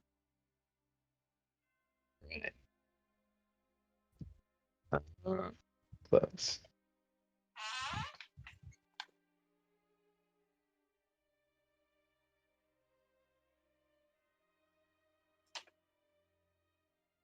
I'll just cast Produce Flame. Add it, I guess, at disadvantage. All right. The rat would have gotten up on its turn. Oh, wait, that's true. Or else it would its attacks would have been at disadvantage, right? Okay. Yeah, sorry, I forgot to say that it got up. 13, then.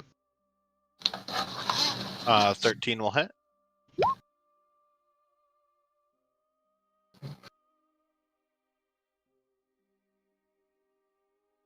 bit closer.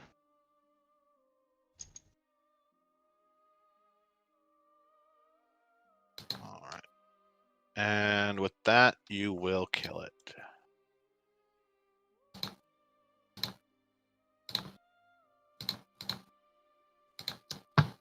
Okay, I'm going to clear the initiative. Second. 450 for that. Yep. 61, 62. Everyone will need to re-roll on the other map. And then I like how the crows will just chill the entire time. They're gonna eat good. They just gotta wait. There's nothing to eat. Oh. Oh, the hunters. No, the hunters disappeared too. Oh, wait, yeah, they did. Oh. all right. So now let's see, how far is everyone from Kakiro? 35.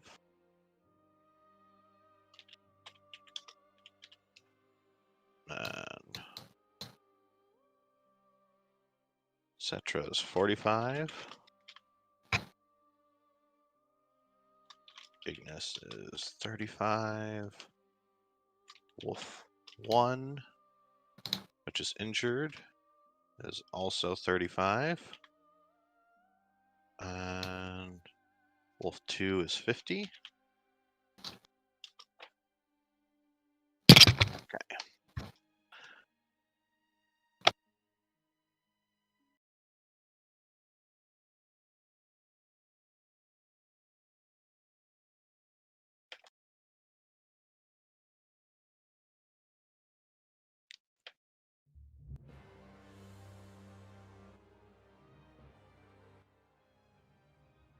All right.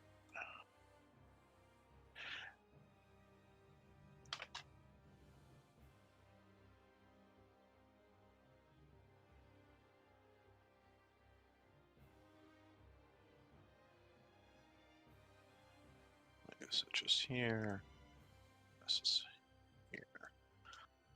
All right. You guys should be able to see Ignis. You'll have to drag your wolves on when they get in, and everywhere you'll have to move the distance between. As you guys can see, Kakiro's right at the edge of this map, effectively. So you guys can see there's a collector. There's another one of those saw servants slaughtering a bunch of people.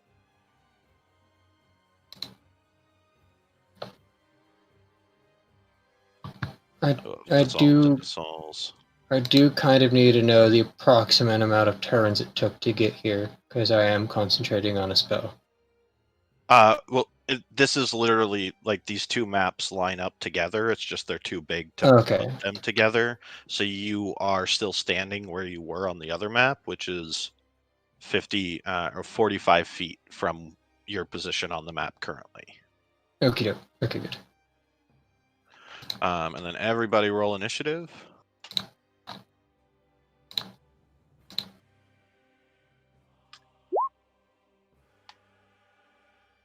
Come on, it's not loading the character sheets for the creatures.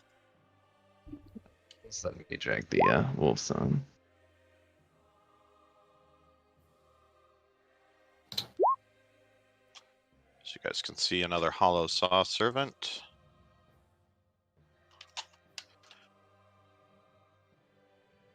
There's another collector.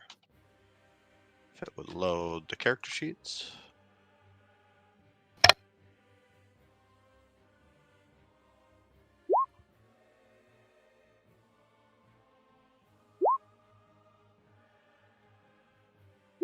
You see a large creature where it looks like a large knight, very bulbous and bulky, and he's carrying around an executioner's axe.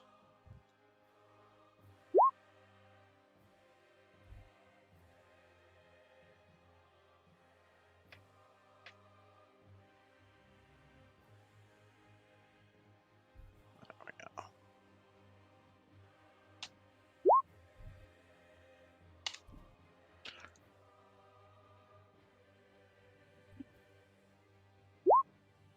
Let's actually get rid of 2 of these because that might be a bit much.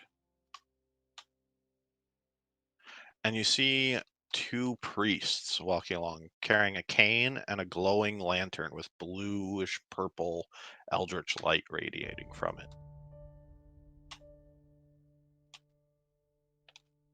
Okay, so they're not the huge priests, though. No. Okay. Oh, lovely. All right. I also see something very bad. Frosty, don't think I And don't you see that down there. And you guys can see the city gates are currently open. And there's a large armored statue standing in the center of it. Okay, Kiro, you are up.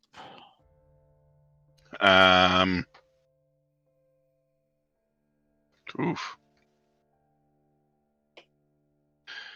Yeah, this is all right.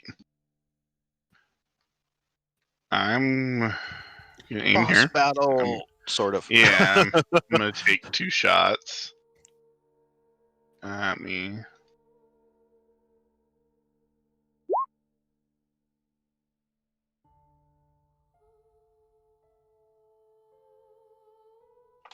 Yeah, so that was at this one. And then Wrong music.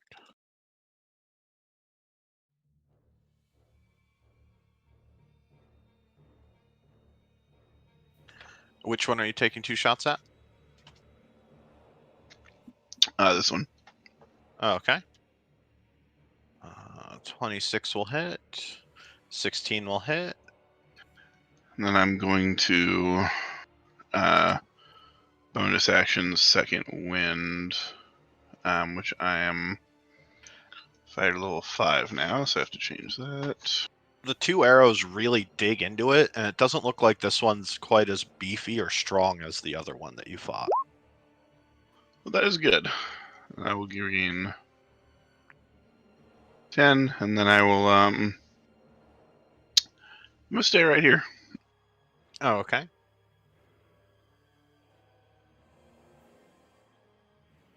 All right. Amara, you are currently 35 feet away from where you are on the map.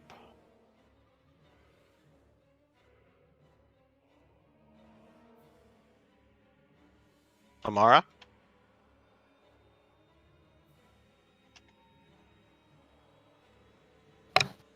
Legacy. Legacy, you might be muted. Are you on push to talk? I'm sorry, I'm not muted. It's life. So I'm 35 feet away from where I am on the map. So I would not even be able to make it on the map unless I dashed. I'd still be 5 feet out. So I suppose I would move my full walking distance, and that would be it. She's in no hurry to get in their face.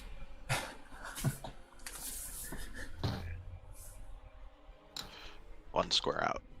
Okay. Once you get to your distance, what are you doing? Let's see, what can I do here? 5 plus.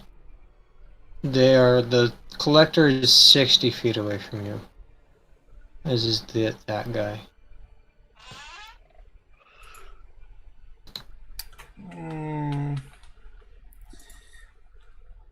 Which of these guys do I want to deal with? I think it's going to be this dude with another sacred flame.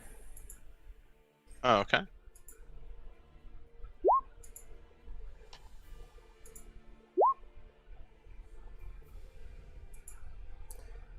Eight. All right. Hollow Saw Servant's turn. He 10, 15, 20, 40 plows through each of these, killing them. Wow, rude. I guess technically.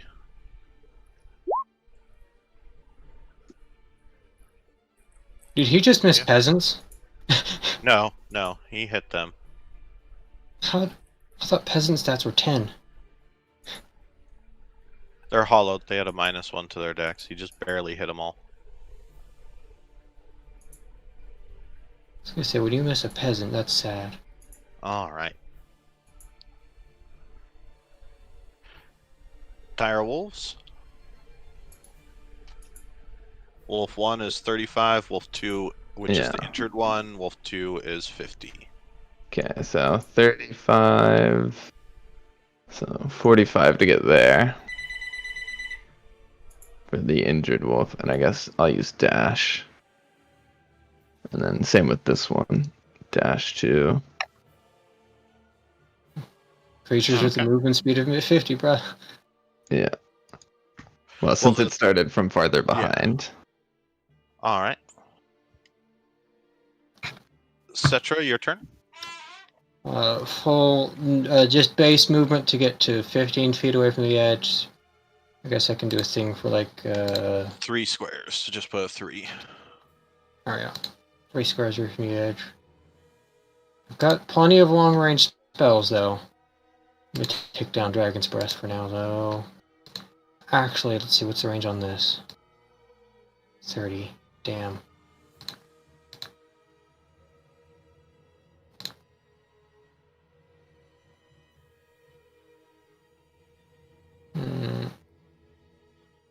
That guy is carrying a big axe. Yep. They've seen what this guy is capable of. They've seen what this guy is capable of.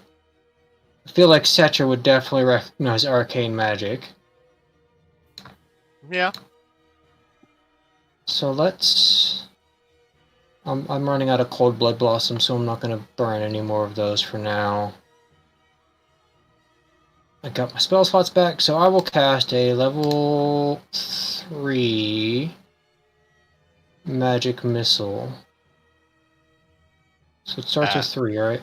4, 5. At this guy, because it's a range of 120, so I can definitely reach him. Okay. I'll just roll it, because it's too many, and I'm all aiming it at one guy.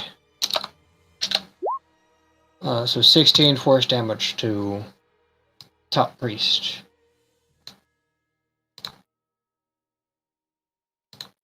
Okie dokie. Those missiles hit and definitely seem to do some damage. Yep. Executioner, seeing people joining the fight, is going to approach.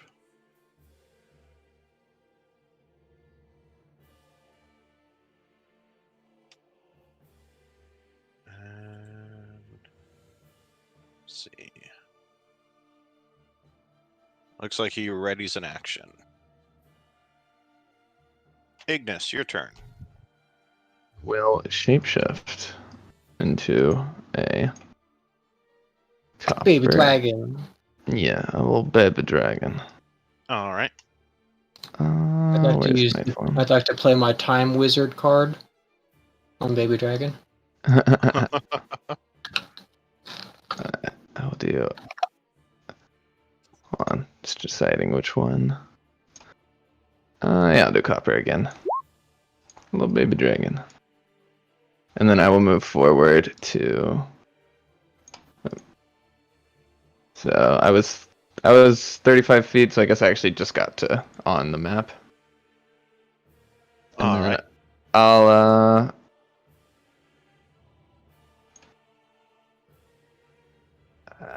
I guess I'll dash and go over here. Okay. That is it. Not gonna charge into the executioner? No. And yes, Cetra, but you activated my trap card, Reversal. Time will reverse and I will turn the dragon into an egg. I'd like to play my Uno reverse card. Okay. All right. Collector's turn. You see it walk up to the screaming lady and it kind of sizes her up for a second, grumbles, and then is going to try and kill her.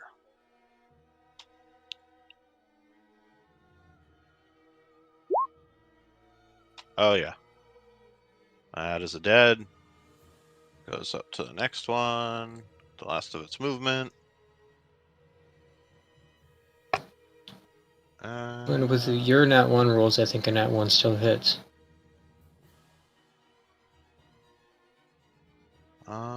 Not quite. They roll a natural 1, they would still miss. So these This ones one, aren't really. Ooh. it grabs and puts into the cage. Oh yeah. They're still doing their job, aren't they?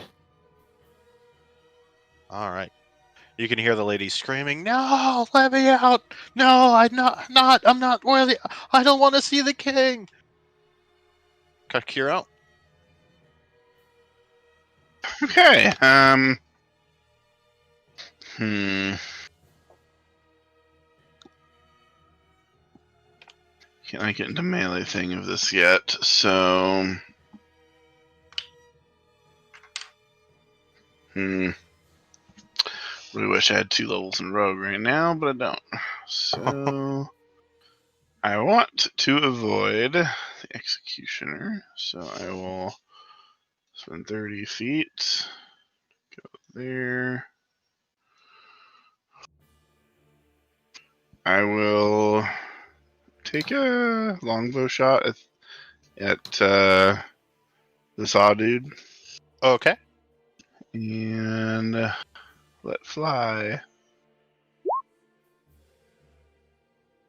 18 will hit. Ooh, max damage. And you bloody it. Alright, and another shot. Pew, pew. That'll hit. The arrows are pierced through it and leaking black blood. Does not look happy. Alright, so I will stow the longbow and I will draw my. Well, what do seeing him, what type of armor does he have on? The He Executioner. is wearing heavy armor. Interesting.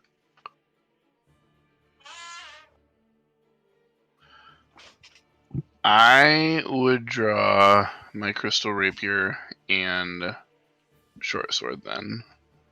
Okay. And I will take, let's see. Yep. I have It's 15 split feet mail. of movement. Ooh, crap. 35, 40, 45. Not in my turn. Okay. Amara, your turn.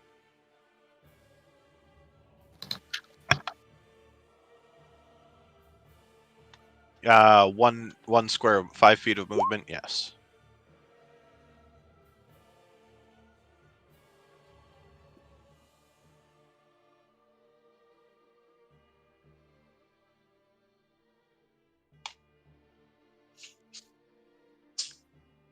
That didn't roll for the priests.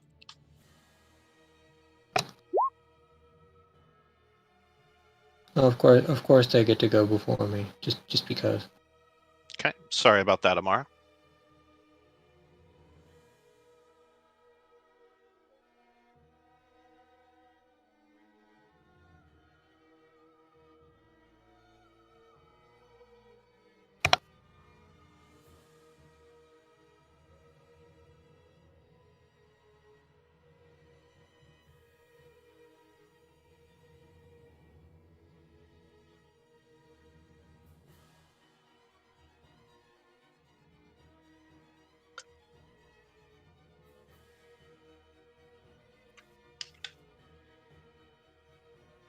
Okay.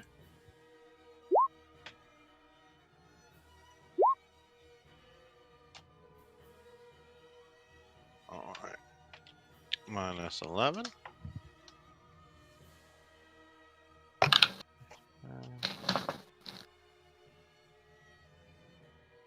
Since you're in range.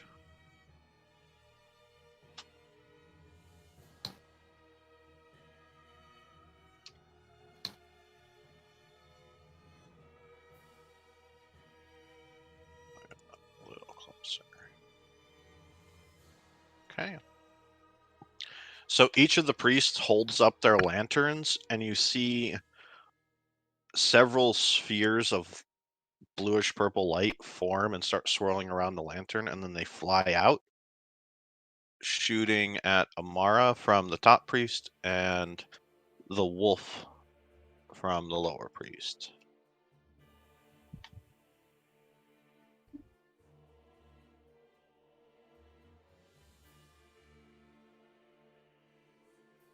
Okay. That fixes it. So this one's to Amara. As the bolts of light fly towards her.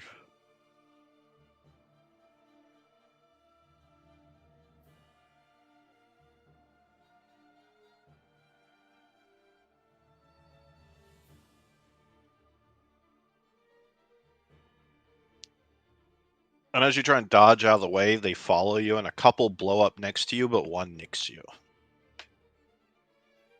So you take 5 force. And then the wolf.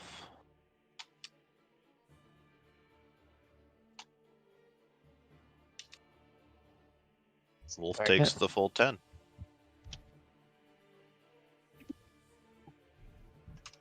All right. Hollow Saw Servant is going to recklessly slash at each of the wolves once. Wolf above it.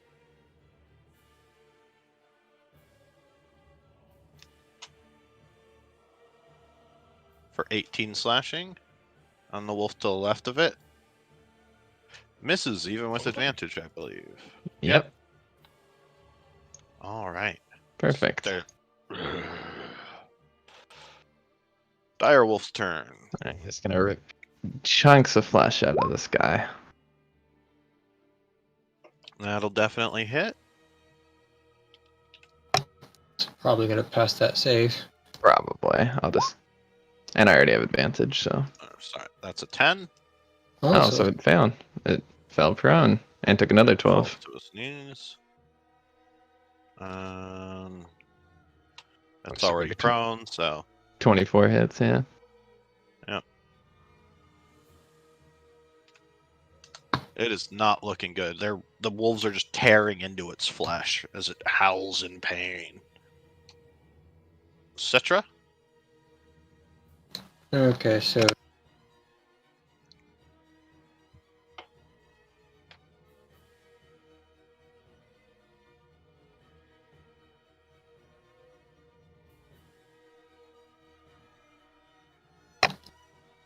that annoyingly puts me 1 square too far away. But you know what? That's what held actions are for. When this guy steps, exactly 1 step forward, because or anywhere within 30 feet, say. Mm-hmm.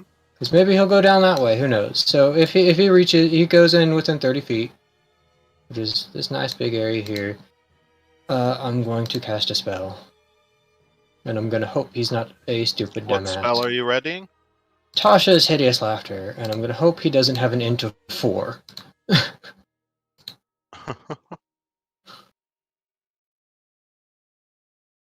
All right. Executioner's turn. He is going to move forward, cast your spell. Does he have an intelligence of 4 or lower? Yes.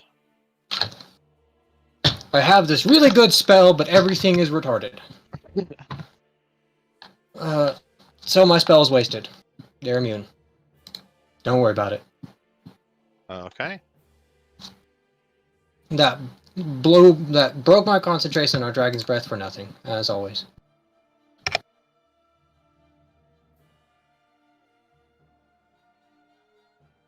No, it has an int of 8. I was looking at the wrong sheet. I was looking at the Saw Servant, not the Executioner. Okay. Then I need a Wisdom saving throw, please.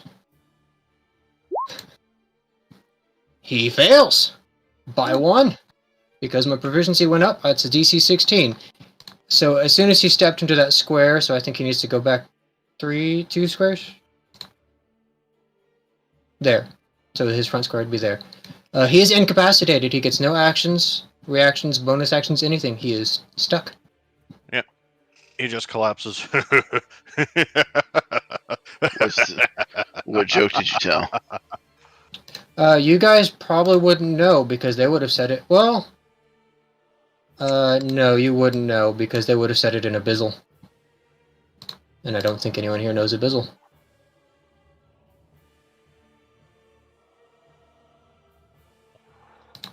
Their enchantment spells are all spoken in Abyssal.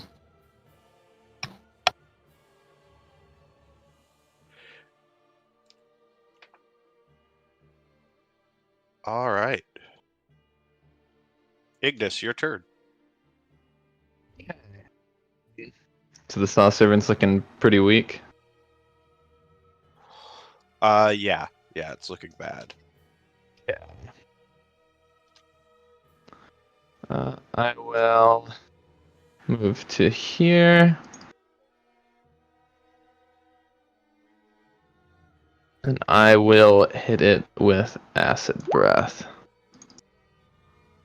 And you guys hear a scream and a large come from the other side of the building to your north.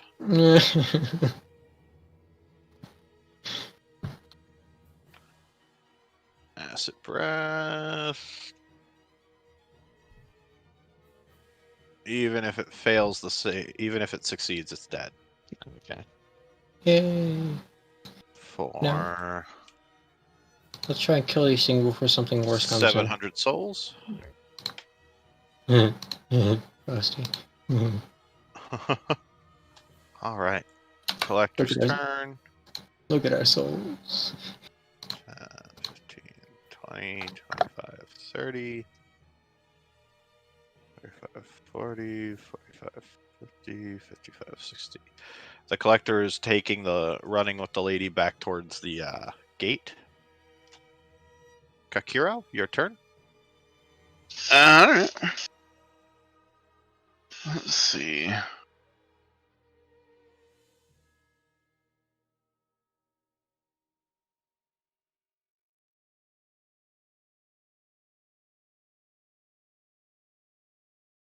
Alright, so I'll use my 45 feet to get up to the priest. Now, the Okay. priest, is he lightly armored or unarmored? The Nameless Priest is wearing... Sure.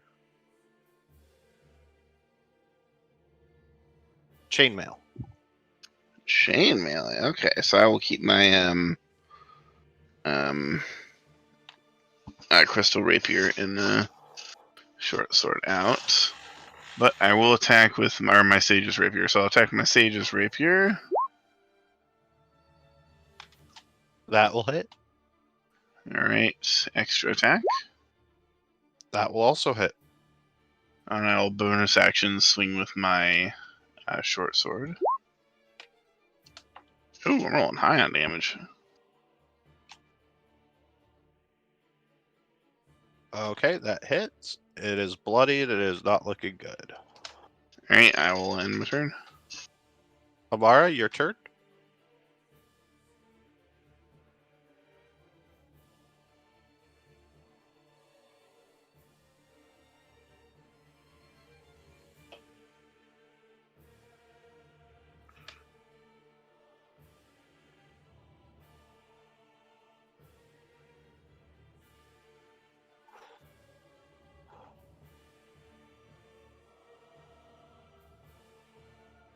Odd.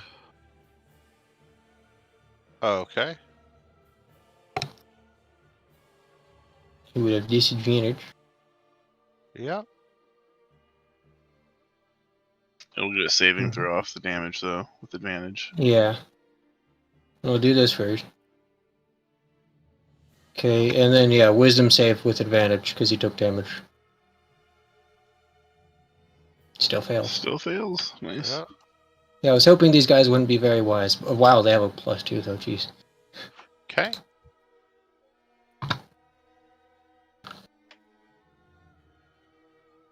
Nameless Priest.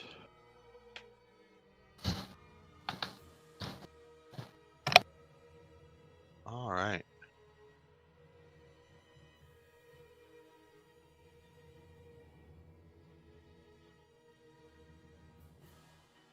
It is going to try and whack you with its cane. All right.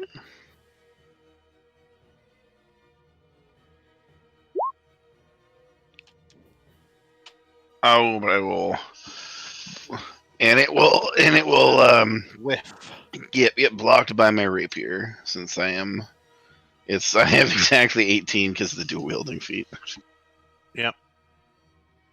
All right. And you guys can hear the large thudding of another one of the giant priests coming up behind you. You just hear Kikiro yell, "Go away!" We don't want any. Stop. I already bought No my more Girl giants. Scout cookies. The this other year. priest is going to fire the bolts from its lantern. Oh, Amara, your damage isn't tracking it. It says you only have 12 HP.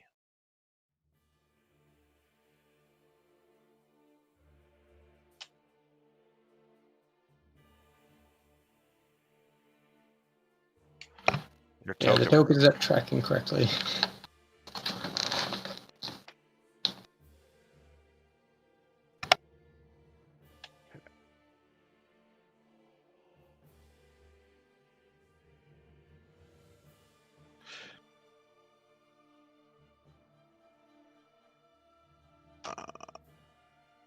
Why is it? There we go. Yeah, just for some reason it busted. Roll 20 is being weird.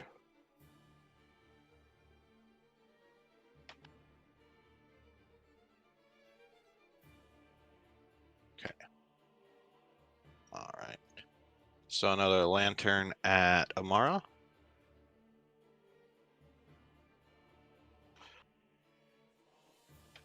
All right. Amara, make your dex save. Pass and take 5. Cetra, your turn. No, you skipped the wolves. Yeah, wolvesies. Oh, it double clicked. It double clicked auto. So wolves. Roll 20 must be lagging or something. I am gonna have my wolves dash, and actually, yeah, they have to dash up here. It'll be double movement to go over the fountain. Okay, I think I can go all the way around, since I've got like 100 feet to work with. Oh, okay. That's 70, so that gives me, I got 30 left. Can I go like that? Like Through what? this stall? They are very big. Make an athletics check to like jump onto the stall and over. Okay, I guess it's straight strength. Yeah. Okay, right there. Okay. That is their turn. All right. Execution See, is see, laughing. no. See, I see what your problem is. It's not that you're double clicking. It's that you get distracted, tick it over, get distracted, and forgot you've Oh. ticked it over. Yeah, Cetra, your turn. Yeah. Yeah, Setro was hoping that the wolves be going after this guy. Well, he can't do anything right now. Just leave that one to laugh for now. He'll be gone for hopefully some time. And then at this Nameless Priest, who is just barely outside of range of something slightly nicer, I will just fling a firebolt. Okay. A 10 to hit. That'll miss. Yeah. I'm not gonna burn my inspiration on the friggin' firebolt. He gets... Nope. Oh, wait, did you say he gets advantage? No, he does. I was gonna say he gets a wisdom save, but no advantage because he didn't get hurt. It's only when he gets hurt that it gets the advantage on it. So he fails. You guys see another executioner running from around the building. Ignis, your turn. You recharge. I get my breath weapon back. I will advance You on guys are this. really kicking ass. I would advance on this priest and cover him in acid. 18.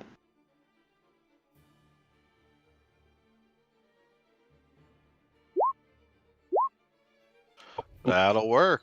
And the acid burns him away as he screams, "Ah! Ah!" and dissolves into souls for 450 souls. Nice. Nice. All right. That collector does not like being attacked. So he was going Well, to... technically, he was never attacked, just surrounded. Yeah. He doesn't like that, so he is going Threatening. to Great Saw one of each of them once. Top one, miss. Ooh. Bottom one, Hits. Yep, dead. just plows through it. I think that barely missed the direwolf too. They have Yep. 14 AC. All right, Kakiro, your turn. Okay, so.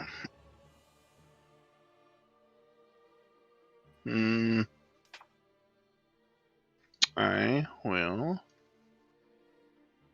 move over here. And because he's still prone, right? still incapacitated, so everything is an advantage. Okay. I don't think it counts as an auto crit though, No. No, they have to be like paralyzed or something. or unconscious. So I will attack with my rapier with advantage. That'll hit. Alright, and again with advantage.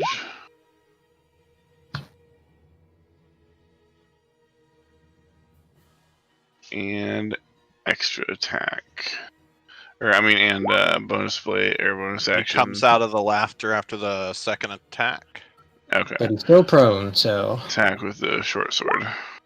Oh. another Man, one. on the crit. Jeez. These unimpressive crits. With that last one, he's bloodied. Alright, and then I'll, Take off my concentration token. But you know what? We took him Back out away. for two turns, yep, two whole that'll turns. be it. So. Amara, your turn.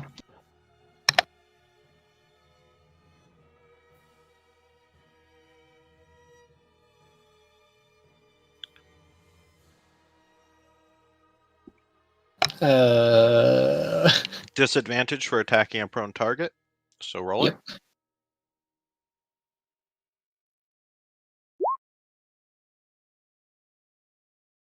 And that will miss. The bolt just flies into the dirt next to him.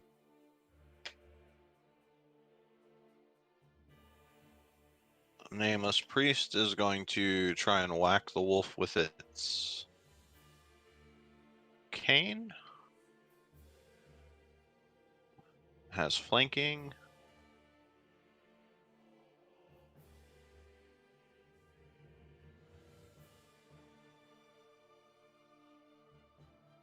No, not quite. That'll hit the wolf.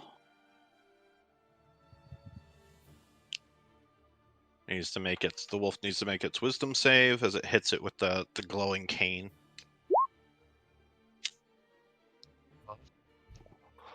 So he'll take the 12 damage.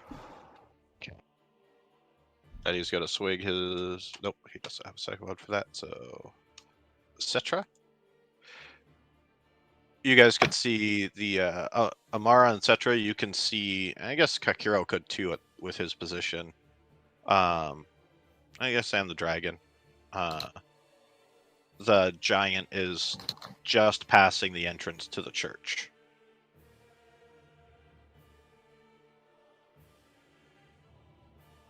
Alright, well, not concentrating on the one thing anymore, so I'm gonna use my bonus action to recast Dragoon's Breath.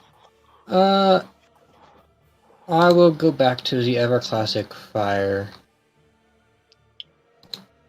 And then this guy, still prone, needs to make his deck save with disadvantage. It's barely within range.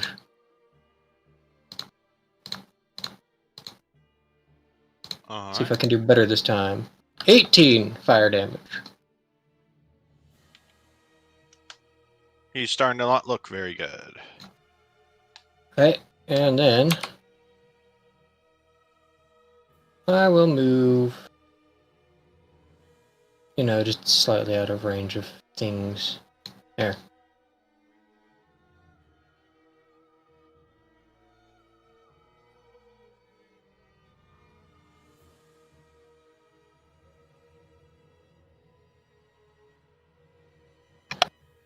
It's supposed It's to be. still hard. It's hard to Yeah. hit someone who's not standing up because there's less to hit. But the fact that he's like 15 feet tall should make it pretty easy. And he's like 10 feet away. And Cetra, you can see this lady hiding behind the boxes and crates. Just gonna hiss at her. She's gonna get up and run away. Hey, it worked. All right. The executioner stands and it looks to Amar and is like, "You carry the taint of the abyss. You are an enemy of our Lord." Yes, she is. The Abyss, her. And Kikiro points away from himself. And he is going to headbutt her. This leads to some fun stuff. But missed. And misses.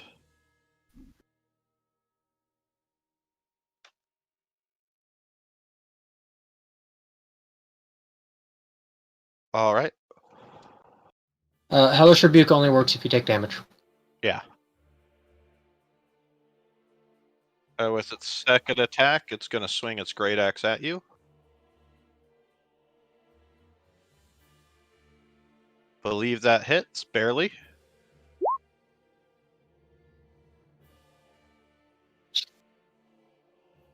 We're almost max As he damage. swings the axe, it crackles with lightning and thunder, slamming into you. Now it leaves this huge gash in your body. Do you want to just use that reaction we used before? Yeah. So it'll take another 10. It is not looking good. The other executioner, 5, 10, 15, 20, 25, 30. It does not have reach on its weapon, so it's going to ready an action. Ignis, your turn. What we do? Now recharge.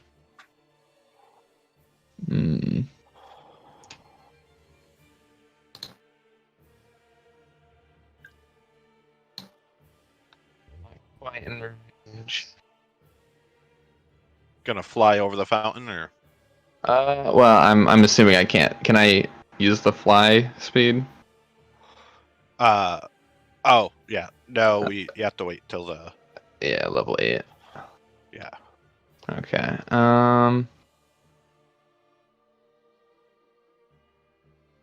I guess I'll head this way. I see. Okay. The executioner looks like just about dead, right? Yeah, he's not looking good. Okay, yeah. I'll just assume that. Okay. They got that covered, They're fine. Yeah. I'll ready an action to bite whoever. If something gets close. Yeah. Okay, Collector's gonna take another 2 swings at the wolf. It's... Yep. Kills it, and then 5, 10. Let's put my 15, character in the 20, fountain for sight. 30. Alright. Kakiro, your turn. Alright, so 35 feet.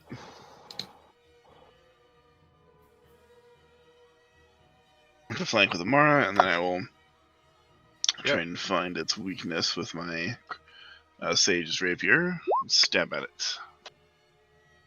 All right. Yeah, it can't parry that, so that'll hit. And then I will try and 17. go It again is for not looking another. good. Ooh. And that will kill it as you stab into its back with the rapier and gain 1,800 souls.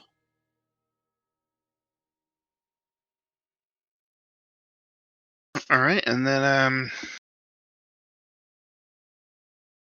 well, I don't have anything else I can do. There's my 10 feet of movement. That'll be it. All right, Amara, your turn.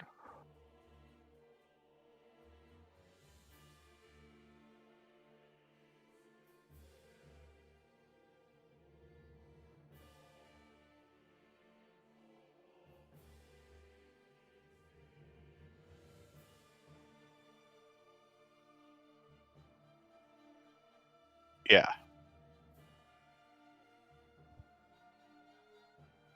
Actually, that's only 25.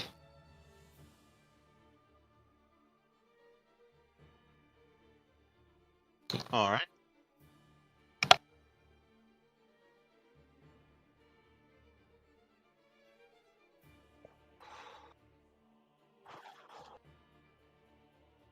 All right.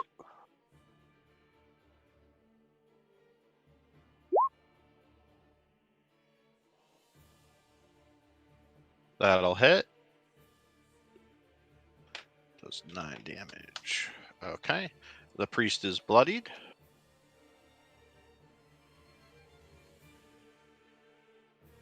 Priest's turn.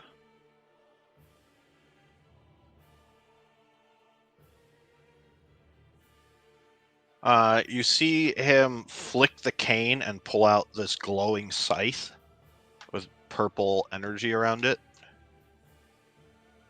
He'll step forward and swing the scythe and miss. Cetra, your turn. Oh, he's just barely.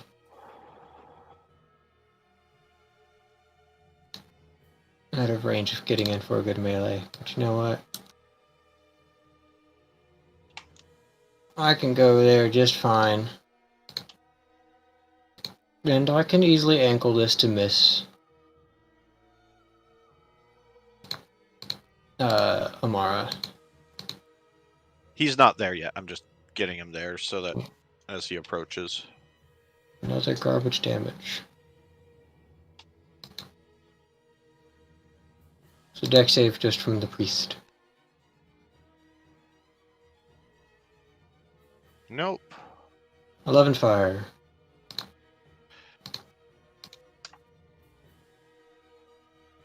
No. I don't think you're strong enough to use it.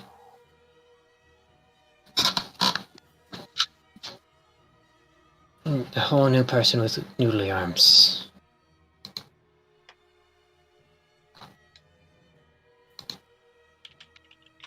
And I'm a danger noodle. I know all about noodles.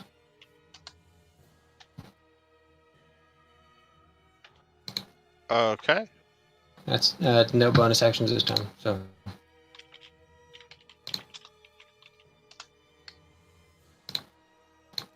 Executioner's turn.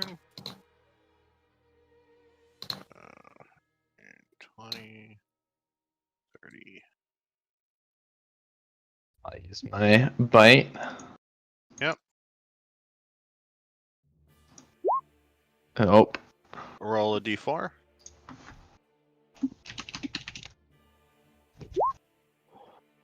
All right. You bite onto the metal plates and just can't get any purchase. But he's going to use his reaction to parry that and make a free headbutt against you.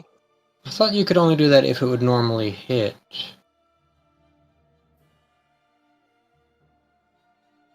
I think you can just react and add it to your AC. No, if that stops an attack. I think it's if it's going to attack, then or hit, then you block. All right. That's how parry normally works, I think. So he's going to use his headbutt first.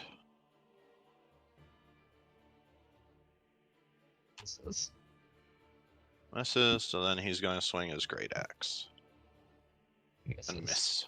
Yeah. Ignis, your turn. I do not get my breath back. I will bite him. All right. Now he'll parry and make his headbutt. That hits. All right, I need a con save. Okay. And I'm actually proficient. It's actually 21. You use the dragon's con. But if he's proficient, he gets his bonus instead. Yeah. Yeah. So it'd normally be +4 here. All right, so you are not stunned. Collector's turn.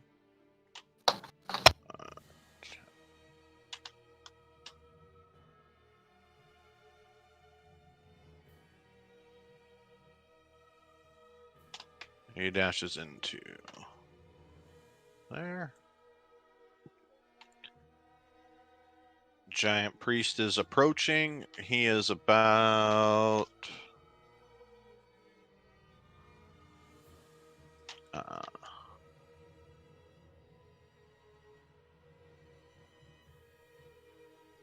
40 feet away.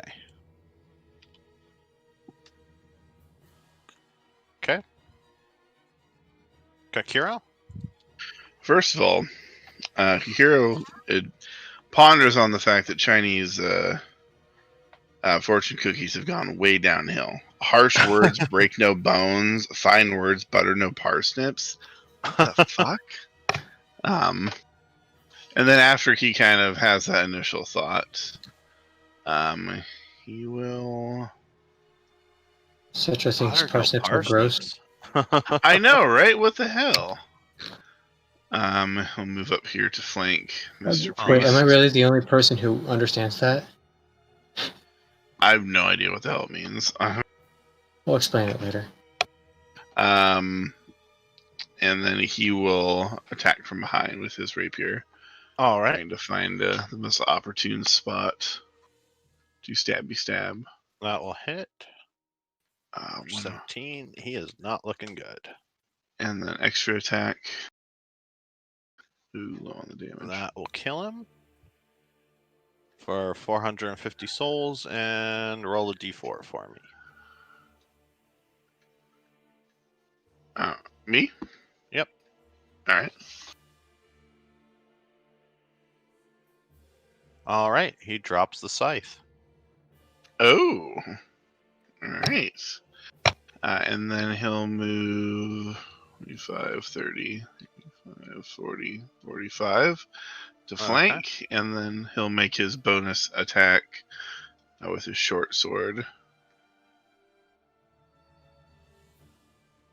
The 16, 27 because you have flanking will hit, so that's 9. Alright. And then that'll end my turn. And we get a cool scythe. Ooh, I hope the scythe's a dex weapon. All right. Amara?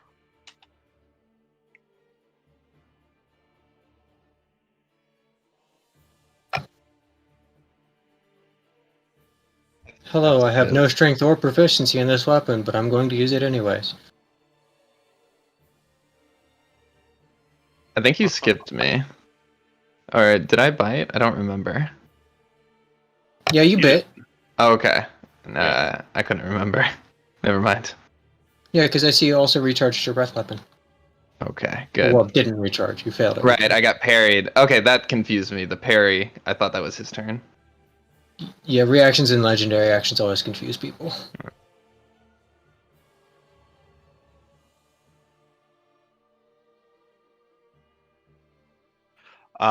The executioner? He looks fine.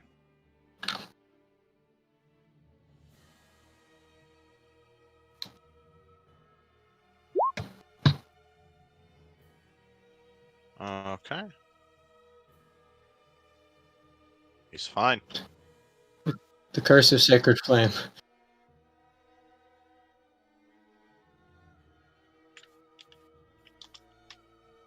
No, he just like, just sighs because he's so tired of this, and it just blows the fire away.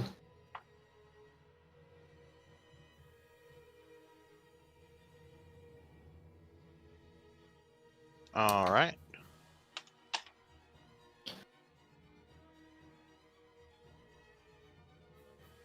Yeah. You know what? Okay. You know what really annoys me? Etc. It How is every your single time I'm always exactly 5 feet away from melee range. Every single time. And I don't have a reach weapon yet. I need one of those two-handed spears that have reach. You mean a glaive? No, there's two-handed spears. In this game, there's two-handed spears. It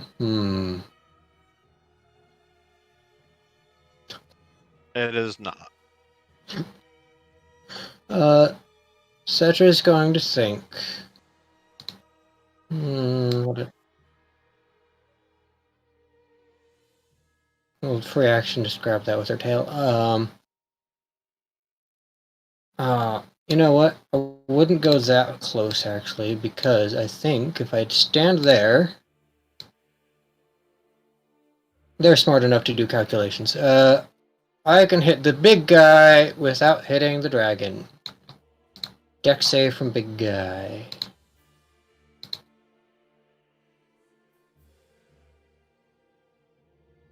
All right.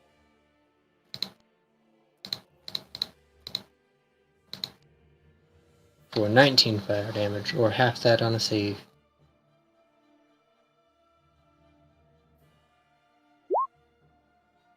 He fails, so 19.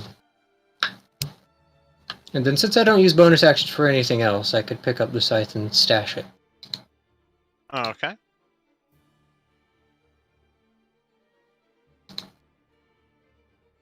Executioner's turn.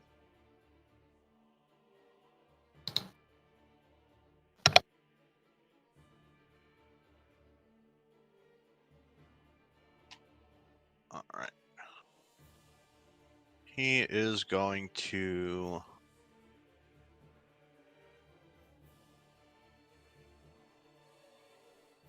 swing the great axe once at each of you.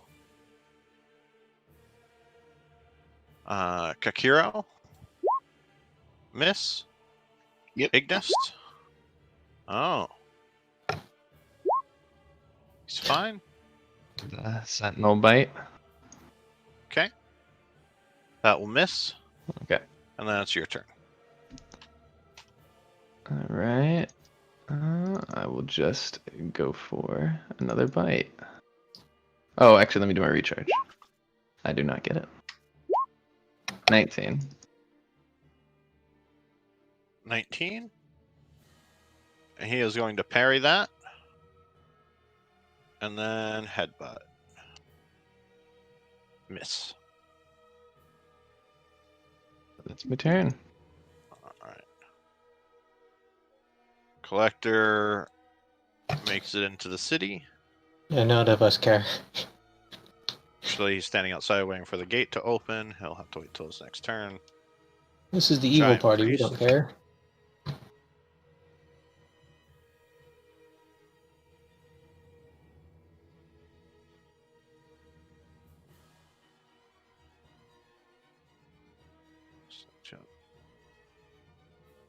Didn't you say he was, what, 40 feet off screen? Yep, so that is 110.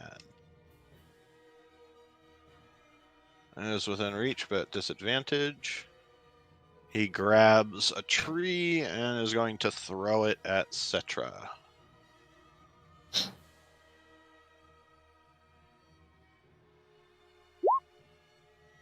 That'll miss. Barely, but it'll miss.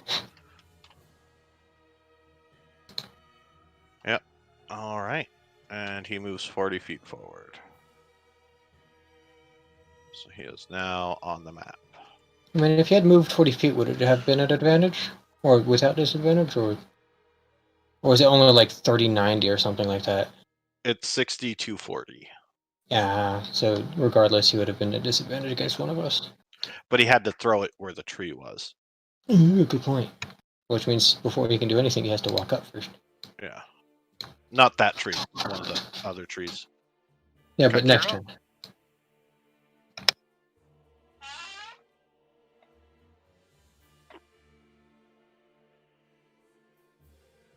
As you guys are taking down this executioner.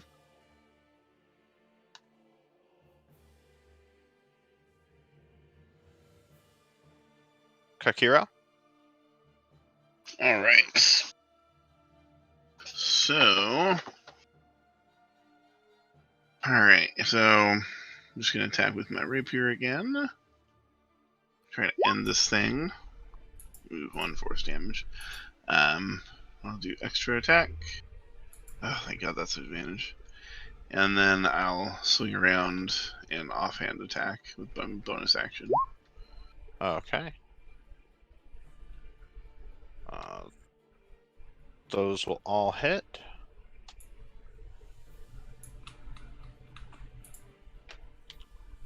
Um, 17.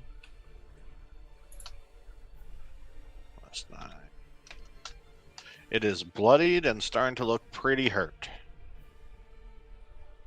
And I will stand my ground here and end my turn. Amara, your turn. Amara is going to cast Toll the Dead on him and see if, well, it works out as well as it did the last time. I mean, that guy's in range of a nice cutting bolt. Oh, yes, but, well, I already used it earlier. Toll the Dead, yes. Because I'm hoping it will heal everyone like it did before. Or at least me. Roll a d4. I thought it was the healing word that healed everyone. It was. And by the way, that's, no, I cast an That's on the effect. executioner, correct? Yes, that should actually be 2d12 damage. And it was. You cast healing word on the the hunter, or the huntsman, and it drained his life and healed you guys. Oh, right. Okay. Let's see. So, yeah.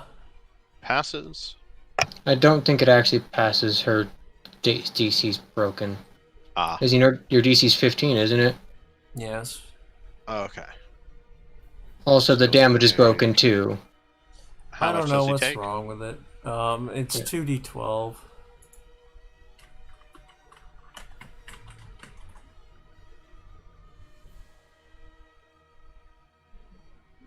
Yeah, he took one more.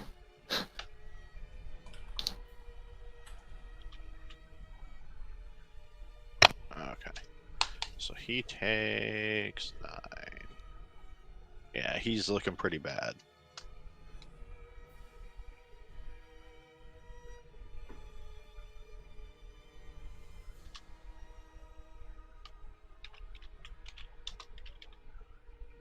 Okay.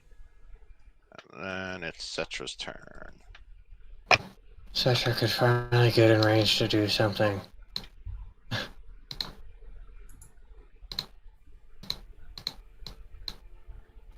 Let's shank a boy. 20 to hit. 15 damage. Alright, that will hit. And it is barely alive. He's large, so I don't get advantage on this, but let's see. Oh, he fails. For 7 more damage. And that will crush him. Yeah. Yes. Alright. No more executioners. Let me see. And that is another 1800 experience, or souls. I moved 10 feet, so I can move another. I could technically move another 5 right here, and then spend half my movement going prone. Alright. How much was that? I missed that. 1800. Oof. Ignis? Flapping back. Yep. See. So there's a big knight over here, right? Near Over. the collector. It's just a like armored statue. Oh. Well, alright then. I will. It's made from like steel. I'm going to, I guess, go towards the collector. Okay. Just ignore this giant that's coming up on us here. Y'all got him. Trying to save people. Well, guess what? Yeah. I guess I'll dash forward and go to there. Alright, that's my turn. Okay. Gotta move my character up so I can see.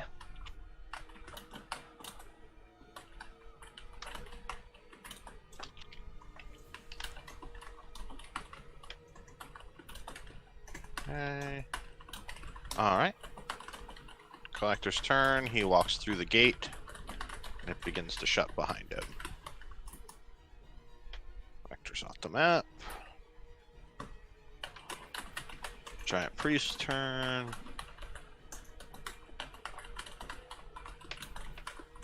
Party.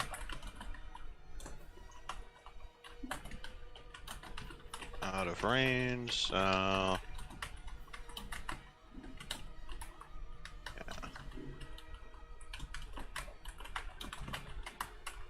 It is going to grab and dig in and grab a huge chunk of earth, and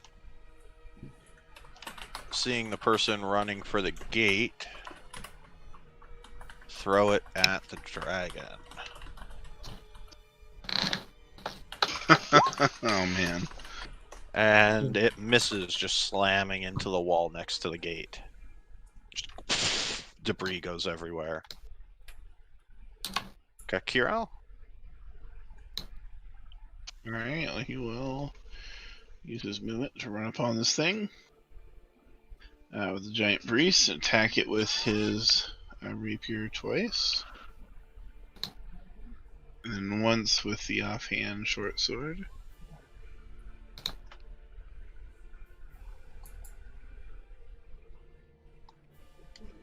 Alright.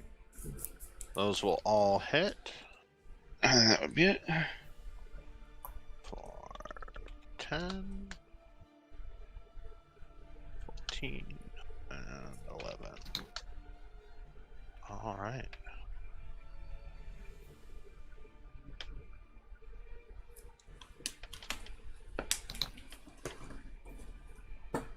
And Amara, it is your turn. Well, first of all, I'm going to get the heck away from that thing. So I'm going to be moving over here. And then I am going to cast, let's see, Cure Wounds on myself. Okay.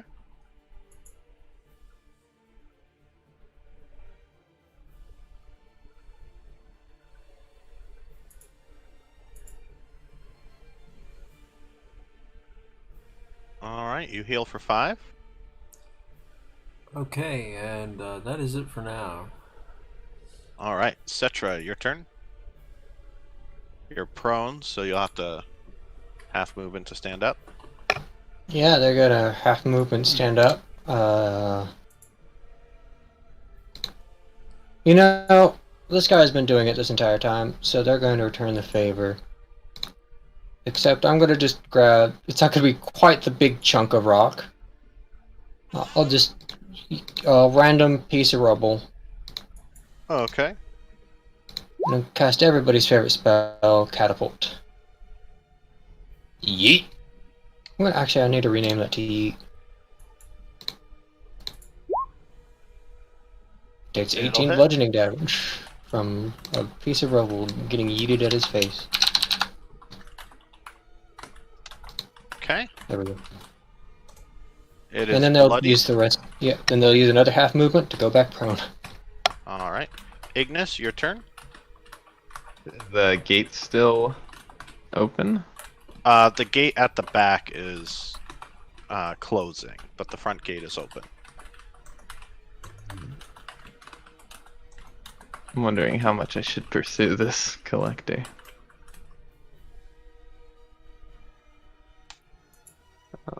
Let's see. I'll step forward into here, and then I guess I see these priests, right? Yep.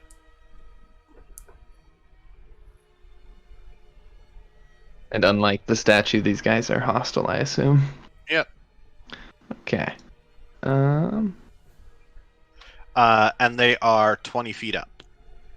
Oh, they're on battlements. Yeah. Well, that's annoying. And they have partial cover from the crenellations. Okay. I remember what they were called this time. Nice. It's reticulations that are the holes in the ground. Let's see, so that's 10 feet. I will go forward, I will dash, go forward 10, and then climb up 20. Alright, make a athletics check as you're trying to climb. I do just have a climb speed, does that? Oh, okay. That's fine then. Yeah, if you have a climb Okay. speed, you can get up there. Alright. So you'd be right on the ledge. Okay. Alright. Giant Priest turn. He is going to swing his ball and chain at Kakiro twice.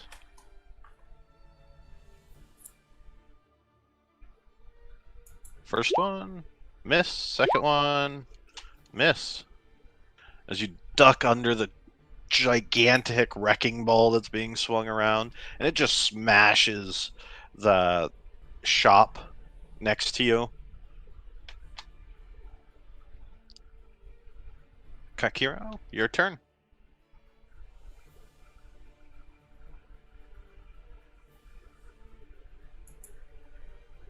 Kakiro? Oops, sorry, I was muted. Alright, so I am just going to continue unleashing a flurry of blades and steel on this priest. Sage's Rapier twice. Oh, yes, finally, decent crit damage. Okay. And then an offhand attack, bonus action.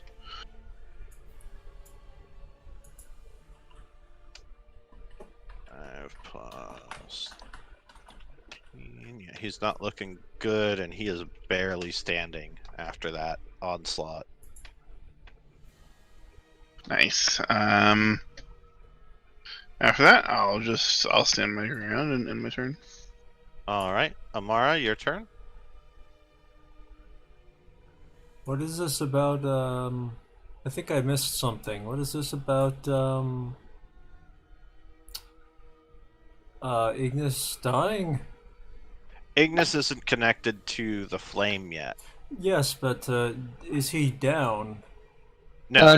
No, but he's running into death by himself, so. Oh, gotcha. Okay. Have fun with that. I'm going to use Sacred Flame on this guy. All right. On the giant priest, Yes. that will hit, and that will kill it Bah! for 1,800 souls. I like how they're worth the same as the I need to executioners. roll their Two. initiative. And Amara moves up and ends turn.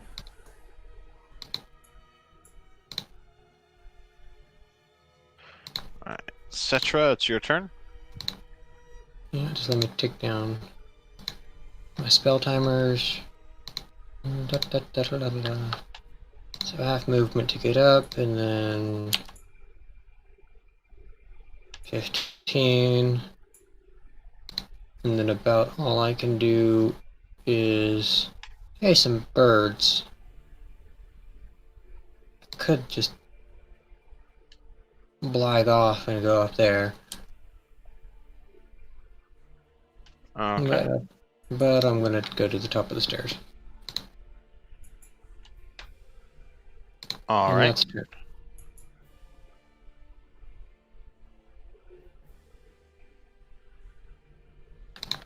Actually, I'll take that back. Got a better idea. They're seeing they're running out of options here. Instead, they're going to use their action to cast Mirror Image because it's not a concentration spell. All right. Drag copy tokens out and just set their. Oh no, it's not duplicates. That's right. It's just Yeah, no. blurs. All right. Well, they're kind of duplicates, but yeah, not the same. Don't worry. I have a different way of keeping track of it.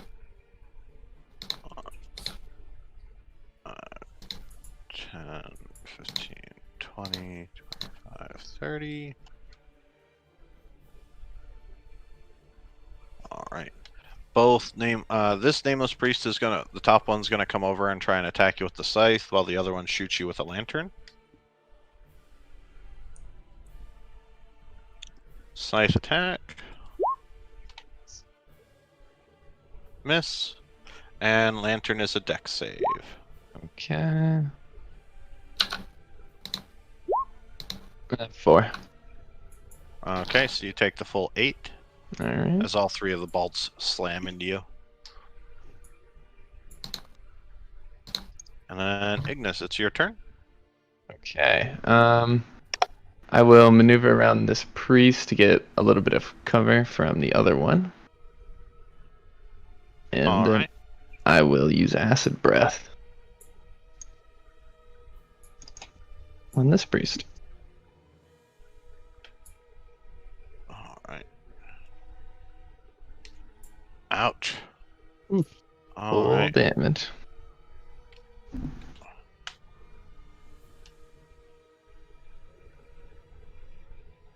Okay. The acid's definitely doing some damage to it.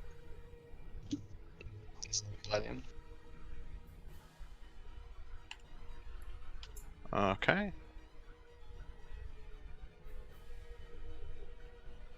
Kakiro, your turn.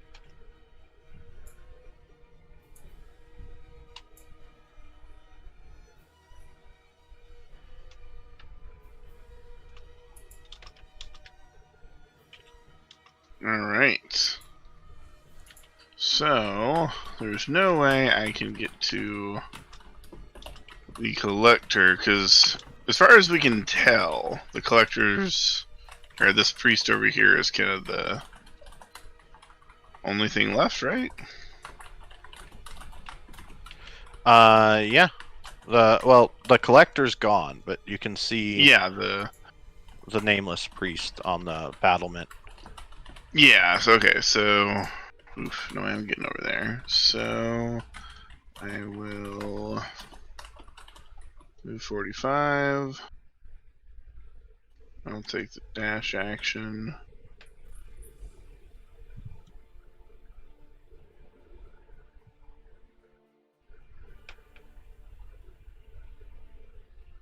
And that'll be it.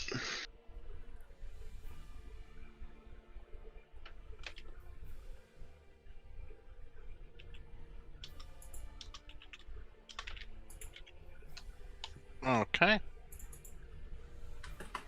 Amara, your turn.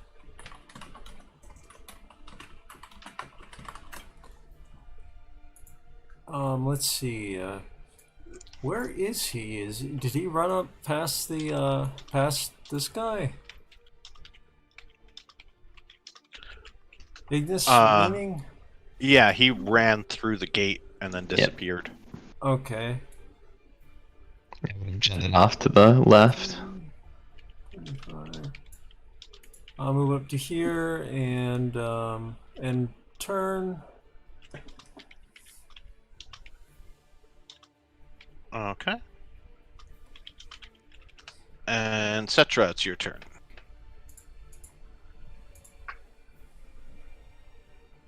So I can run up there. Let me see something here. Even if he's 20 feet up, he'll have cover, but I can still see him.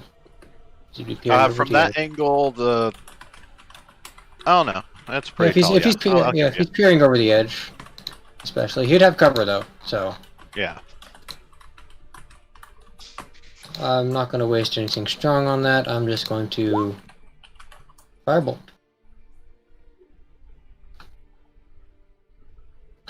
Does that hit with +2 from cover? That does hit.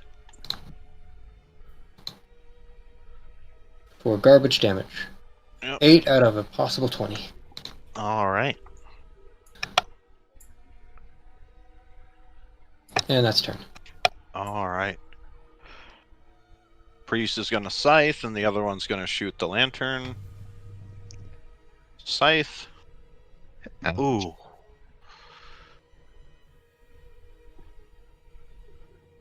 For kind of a crappy crit.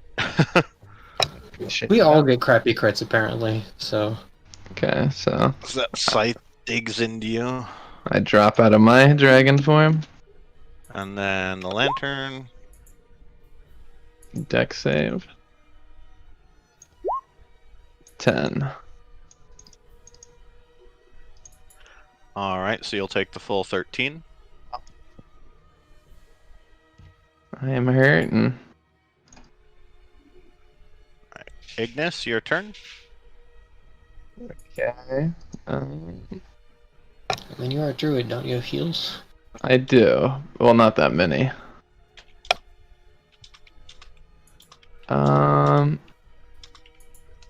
Well, this is a dangerous situation. I'm just gonna cast Conjuring. I don't want to cast Conjure Animals again. I feel like I should save that. How injured is the priest in front of me? The priest in front of you is not bloodied. Okay. He's looking fine. But you did kind of run off on your own there. That's true. It's true. Hey, let's save this person I can definitely not catch up to. Oh, I was getting close.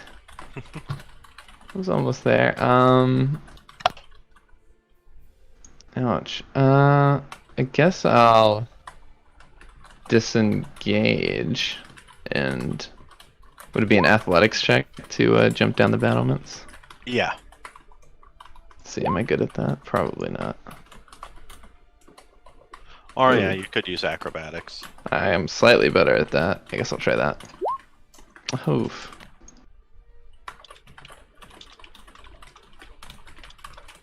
Ooh. So yeah, you're gonna Humble. So something Take tells me you 2d6. jumped exclusively your casting. Yeah. Ouch. Oof. Ow. And you're prone. Indeed. I guess I'll get back up, since I don't really take much movement. So that would have taken... 15 for 10. that, 10, so I have 10 You can more. move on. Okay. And then, ow. I guess I'll cast Healing Word on myself as like a level 2. Oh, you didn't prepare Cure Wounds? Nope. Gain 8. Okay. And then I am done. Kakiro, your turn. Right. So. Ooh.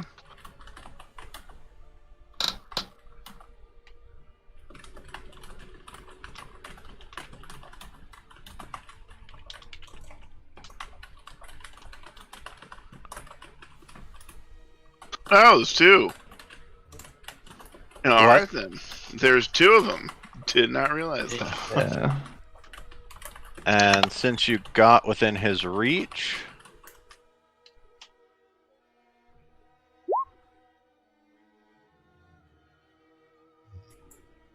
It's he time. gets his readied action. Oh, no.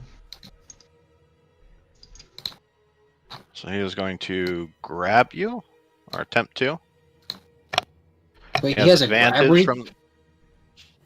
Yeah, Usually weapons have the reach, not the arms. he's big. So am I. Fair enough. We'll let him use his halberd. Because I think only bugbears get grab reach because they specifically have something that says their arms are long. Hit. So as you run past it, the statue pulls its halberd out of the ground and swings it across at you, and it's just this huge, giant metal halberd that slashes across your side. All right. And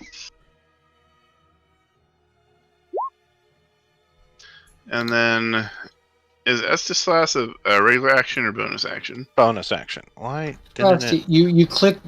I think you were clicked on Kakira's token when you clicked that initiative. Yeah, Kakira had like a 25.2.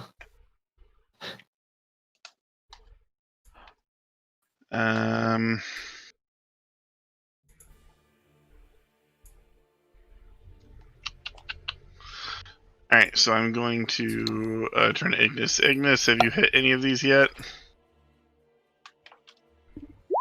Yeah, the one up on the battlement to my left is melting. Okay, I'm going to take 2 shots at that then. Pew. Pew. Oh, come on. Roll the d4. I would like to remind everybody that we all still have our inspirations. So the first one will miss. The second one will also miss. I'll drink my Estus. Okay. I didn't expect everyone to charge into the... What are you talking about? I'm sitting out here. I'm Oh, Gunder's turn. I just realized the perfect. Hey, he rolled an 11 the first time. That was technically for Kakira, because I was clicking the wrong thing. So, Come on. Gunder's going to try and grab. I call hacks. Grab misses. So since he can't follow it up, and he swings his halberd. So he reaches his arm out, tries to grab onto you, and you duck under it, and he brings the halberd around in a swirling strike.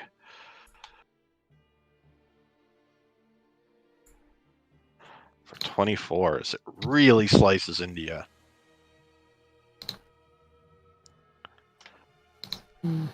Amara? Amara is going to, well, first of all, take a shot at him with her crossbow.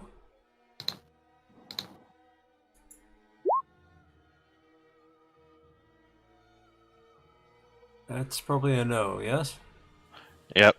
Okay, and bonus action, she is going to cast Hex on him, targeting his strength. Okay. Except his grapple's an attack roll, not an actual strength check. It'll make it easier to break out of, though. And that's in turn. Okay.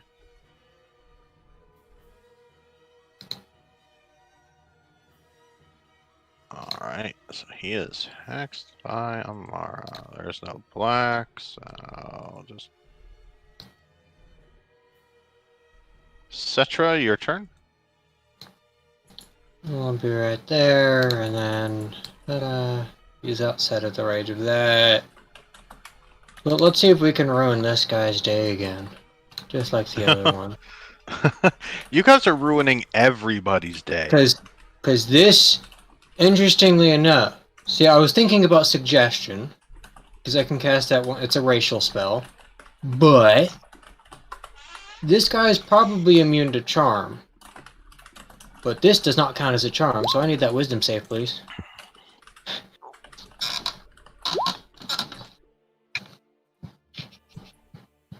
Alright. Although you might want to double check his intelligence just in case, but he doesn't seem like he's that stupid. No. So he's this big fucker's now laughing. It's gonna be hilarious.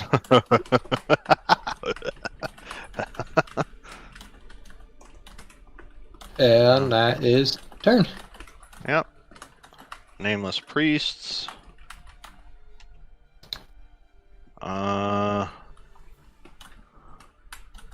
Seeing what just happened. Can't see that. So one's gonna fire the lantern. It's gonna, yeah, hold up its lantern with its other hand Oh, I'm just barely within range. and fire at Kakiro, and the other one's gonna fire at Cetra. Okay, Kaki- I've got 2 questions for this one's Kakiros. Done. And then Cetra. So I have 2 questions for this. One, would shield work against this, given that it's akin to magic missile? I can't tell you. You'd have to try it. Well, the other one you can answer regardless. It does count as a magical effect, right? It is a magical attack, yeah. Well, I will. You know, I'm not going to burn the spell slot. I only have one left, but I get advantage on the save, so. Natural 20. Oh, wait, So, that's con, sorry. Oh. Dex. Redo that. Advantage. Still pass. So 6. And then Kakiro, that's a fail, so you'll take the full 11. And that's both of their turns. Ignis, it's your turn. Alright, I am going to cast Conjure Animals. Oh, like... On, are these battlements connected in this corner? Is it like a Yeah. contiguous? Okay. Yeah, I'm gonna summon a bunch of wolves this time. Regular wolves. Medium boys. Yes. I do What- not what have are the- wolves loaded, so we'll just have to shrink down the dire wolves and you'll have to just adjust the... Yeah, and the CRs for wolves is really. I think you can summon 8 of those. Yeah. Because they're like CR a quarter or something like Yep. that. You should be able to drag them out and just Let me resize them down see. and change their... type in the new health. Can I size them down? How do I do that? Just click on it and it'll give you the little... Oh, wait, no. You I gotta don't zoom in real close. Oh no, yeah, only GMs can resize. Here, I will summon all 8. Hey, if you Frosty, if you Oh. just make one small, then you can just copy paste. Yeah. Oh, no, that was me. Okay. Oh, I can't copy paste. Can you do it? What's their health? Let me check real quick. I'll put the stat block. An AC? They have 11 health and 13 AC.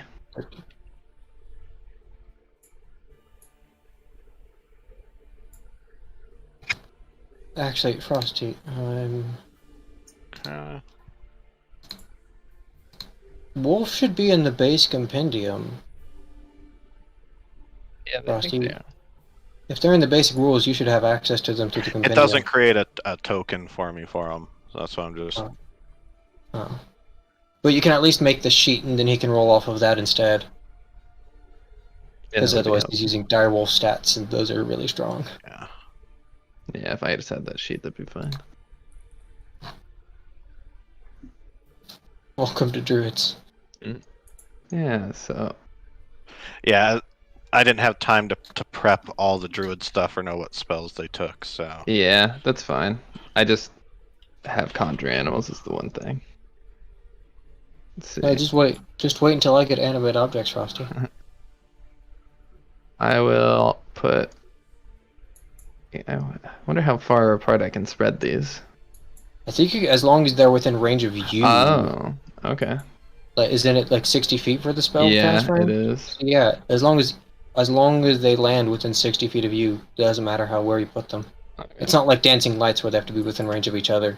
Okay, that helps. Yeah, I will do that. 4 on the ground, 2 on each priest. Roll 20's lagging. Give me a second. Alright.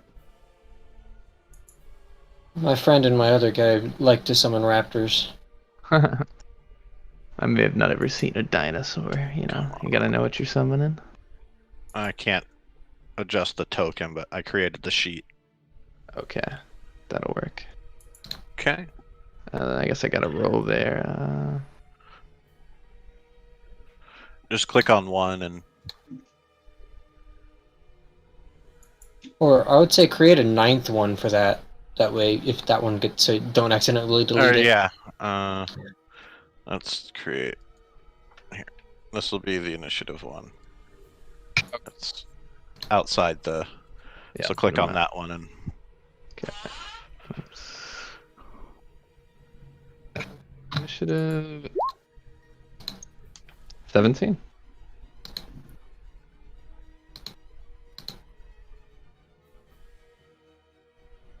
Okay, and then I will move my character. I'll move Ignis outside and around. Tell the wolves to kill all those monsters. Okay. That's my turn. Kakiro? Alright, he's currently laughing, right? Yeah. So I'm just gonna go.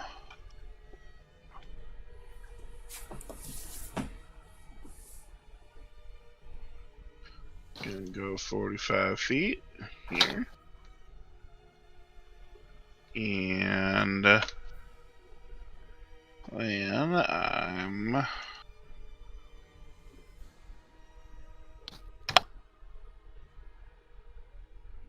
gonna pull out my bow.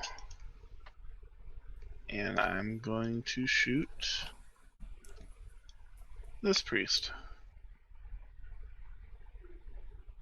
Okay. Wow. Roll a d4. Okay, you missed Cetra. I mean, even if you hit me, mirror image. Yep.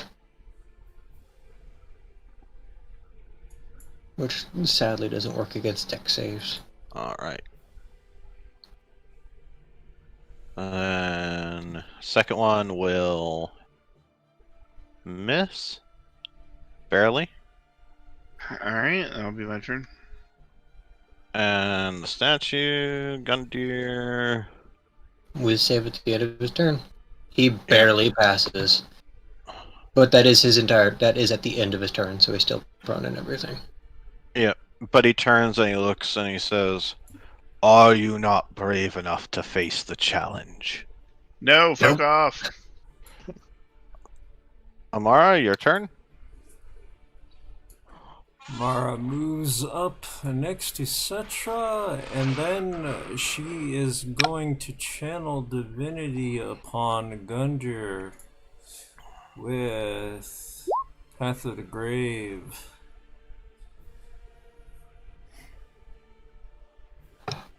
Oh, you need to tell them not to use the wolves then, because we could do gross damage against it. I got 4 wolf attacks though. Yeah, but one of them will trigger it, and then it's gone. Well, yeah, Whereas but Chromatic Orb. Okay. Sure. It would be more useful, but I think we'd lose more damage if the wolves didn't attack at all. They could hold action. I guess that's true until someone else attacks it. I'll do that. Wolves' turn. Okay, I'll have the 4 wolves up top. Well, you can't give That's them fair. another order on this action. You already gave them an order on yours to attack Okay. everything. Okay, so I guess they just attack. Yeah. So that's a. So yeah. I'll start roll with the top 2, or the ones on the left. First one will hit, but the second one will not. For 8. It is bloodied.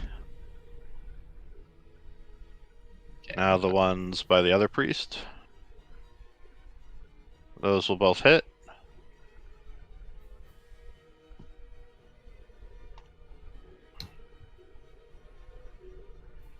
Yeah, they're both prone. Okay, so then the 4 on the ground. So this is the double damage attack. Fuck. That will hit.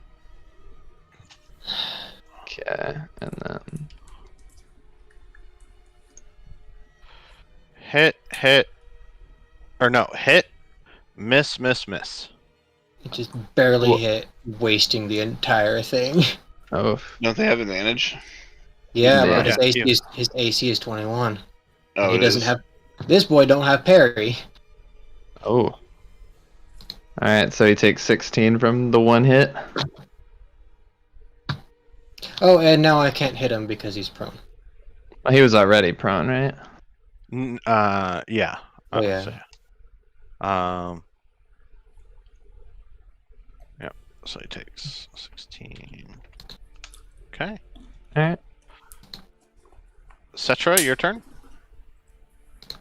Hmm. I've got one spell slot left. I'm recasting Tasha's Hideous Laughter. Okay. It has been effective. It's a really good spell when it works. Yeah, exactly. If you, by taking an enemy out of the fight entirely. All right. Also, I kind of want to describe the duplicates that that Cetra has are made out of crystal. Because Nameless Priest. Scythe attack at the wolf below it. left priest or right priest? Misses. Left one. Just misses. And then priest to the top is going to attack the wolf above it. That hits. Oof, that kills Yeah, it. it's good. That's theirs. Ignis, your turn. Alright, I will. Guess it seems to be going a little bit better. I'll walk over here and throw Produce Flame at that priest. That's Okay. still surrounded. Oof. Oh, 20 fire.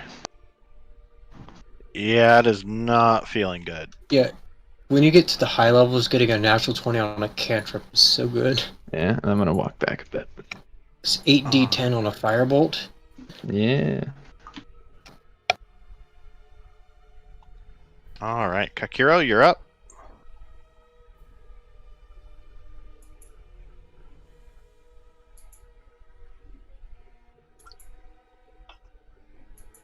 Alright, so I will continue to shoot at this priest. All right. Try and get him out of the picture. Pew pew. That'll hit. Pew pew. And that'll also hit for 20 damage total. He is bloodied and not looking good. Alright, and he'll end his turn. All right. All he gets is that whiz save. Nope, he's still laughing. Damn. Oh, I forgot to make the save with advantage when the wolf attacked him. No, because the wolf attacked him before he got Tashed. That's right. Amara, your turn. Thinking. I am going to. Let's see, he's looking quite bloodied, is he not? Ignis? Yeah. Oh, Ignis. I more meant the Or the- statue, but. Oh, the priest? Yeah. No, I am the also quite statue, bloodied. the statue is statue's barely fine. touched. It's got some dings in its armor, and that's it. He's just laughing. Not a whole lot I can do for Ignis. I've used a lot of magic, but Yeah, I've noticed people in this game have this habit of just charging from fight to fight to fight. Well, it was going on. Oh, I in all the versions of Cursed World, of all the games that I run, for some reason in Cursed World, everyone's just like, let's swarm every room and just keep going before we kill everything. Yeah, brute force. 1, 2, 3. I am going to. Well, I'll use a healing word on him and I'll upcast it by a couple levels. Okay. And that will be the last of my healing. So take care with that. Dire wolves. How much was that heal? Not as much as you'd probably like.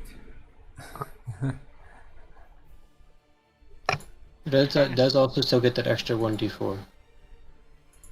Did you get in finally? Let me check that I did it for healing word.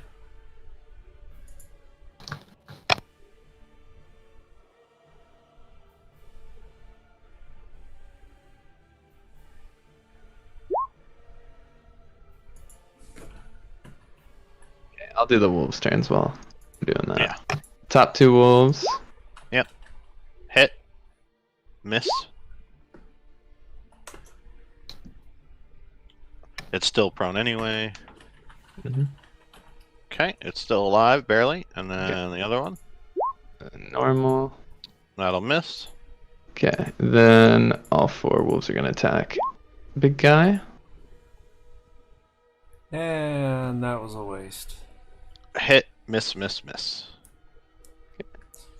You get back 12. 9. You get Oh, back 9. 9, yeah. Okay. Well, I appreciate it. A little less worse for wear. Still laughing.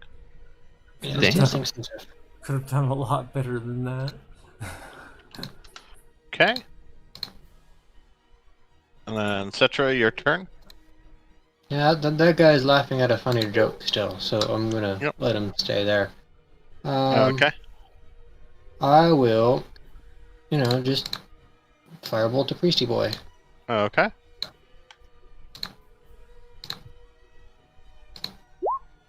21, That'll hit. 13. Oh, it is just barely alive. Sit on 1. Yeah. What's this? It is Can I holding use on my by the skin of its inspiration just to teeth. kill him? No, just kidding. Okay. Anything else? I will, they keep wanting to target me, and I don't want to break any concentration, so I'm gonna do behind the door. Okay. The one up top's gonna scythe the one below him. It's. So is that the solo wolf? It's this one. Okay. To the left. He is dead. Poof goes poof. And then the other one's gonna hit the one below him. That hits. He's not dead. That's their action. Ignis, it's your turn. Okay, so this priest is almost dead. Yeah, Okay. they're Both both of them are. almost dead. Alright, I will toss a produce flame. That'll hit, and that will kill it. Yeah. For another 450 souls. Okay. Let me get on that. And then Kakiro, And your our turn. souls go to the person who killed it, right? No, Yeah. they go to the group. Oh, they And do. since you're not tuned to the flame, they go to them. But you Okay. will get attuned to the flame after you kill everything. I'll move back. Alright, Hey, I will aim for the this priest group- once again. This Okay. group has done the best with its charging in, though, simply because we have good crowd control. Ooh. That first one's just gonna kill it outright. The priest outright. I mean, Alright, he could target the knight, but it would be disadvantaged, so it would miss. Yeah. then I would, for my second attack, hold action to fire a second shot, the trigger being the knight standing you up. You can't hold half an action. Yeah. Because you attacked, you can't then hold your attack action. All right. It's your- And that's it. Okay. Gundir's turn. Oh, he barely And he passes. breaks out of it. But he's still prone. And he looks at all of you. He says, "Face the challenge. Free me from my servitude." Can we recover first? Amara, your turn. Amara is going to cast a spiritual weapon bonus action. So I will put, let's see here. There should be a spiritual weapon token for you to drag out under special tokens. There sure is. Gonna put it right, well, sort of right there. Alright. Okay. And it gets to attack. So I'm gonna do that.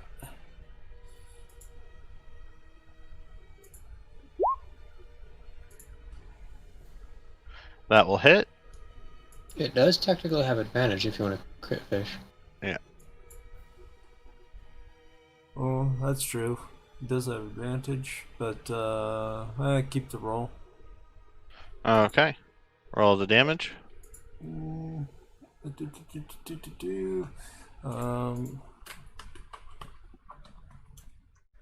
My roll 20 is lagging really bad.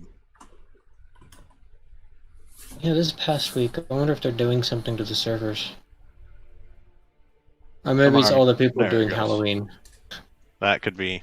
This is their convention time right now. So that could be it. And I'll take a shot with my crossbow as my action. Okay. Disadvantage on that one.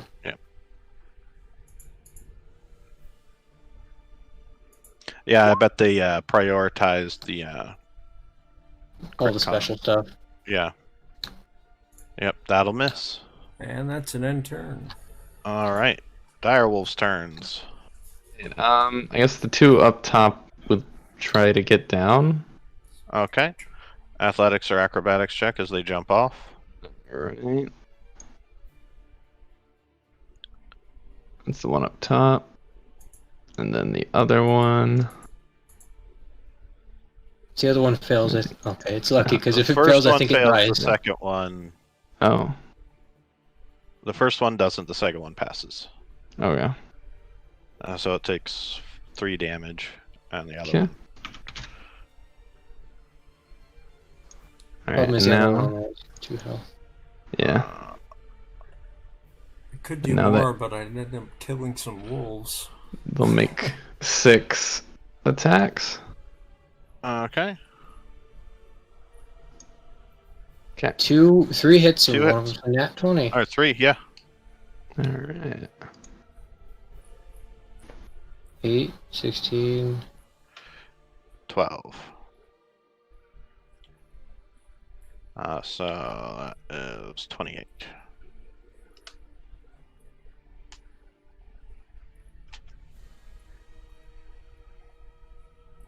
Okay. That's next turn. Cetra's turn. I mean, you guys know we can just go. Nobody's inside anymore. No? Okay. We can finish this guy off. And he's 2x2. That means he's only large. And he's still prone. I do spirit So- guardians, but I take out some wolves. I need to turn this off. Since I only get 1 attack per round, I should always use Booming Blade. I forgot to do that before.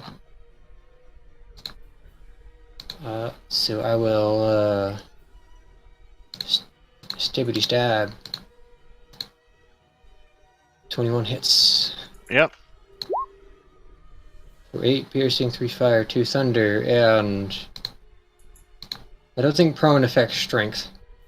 But he's hexed for strength.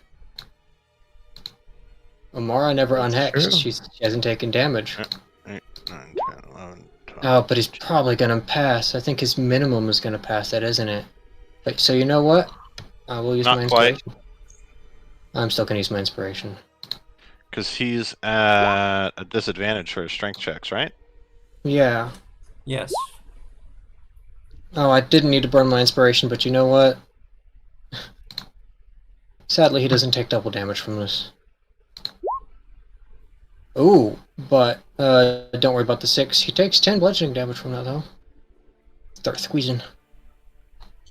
All right. At that point, he is bloodied, and you see from all the wounds from all the bites and tearing at him, this black Icarus ooze starts to pour out, and then Oh, fun. bulges into this gigantic creature with red glowing eyes, and it's amorphous black liquid just pooling. And it turns and faces Amara, and you see a weird sort of grin form in the liquid, like, I can't remember his name from Ferngully, but the... Oh, no! uh, Oh, I don't remember what it's called either, but I called it the tar, because that's what it looked like. and it is going to attack Cetra. Actually, it's going to attack one of the wolves. It's called Hexus, that's what it's called. That's what I thought. That'll hit. Which one is it killing? This one on the left. Next to Cetra. Yeah. Okay. All right.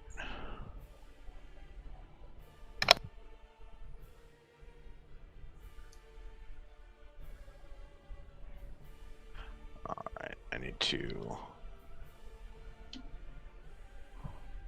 Is he no longer prone? So that's This is a he's different still creature. prone. Oh. There is now technically 2 monsters on the field. Uh, The Abyssal Parasite.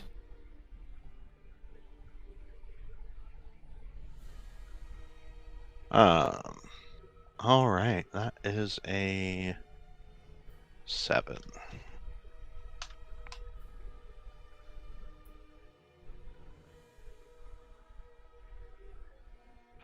Cetra's action. And bonus.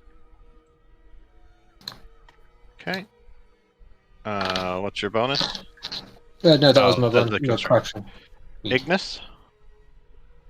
Right, so I see, I'm gonna move over, I see this corrupted ooze. Mm-hmm. Okay, I'm gonna Why'd you throw call it ooze? a flame at that ooze. All right. Can we rename it to Smooze? That misses. Oof. And then I will move back. That's my turn. Okay. Exception's gonna slam another wolf. It misses. Yeah. All right. Barely. Check, you're out. So is he still prone?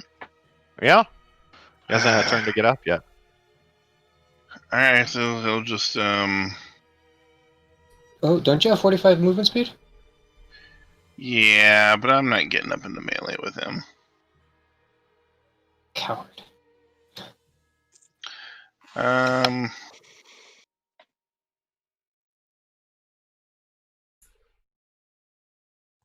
Yeah,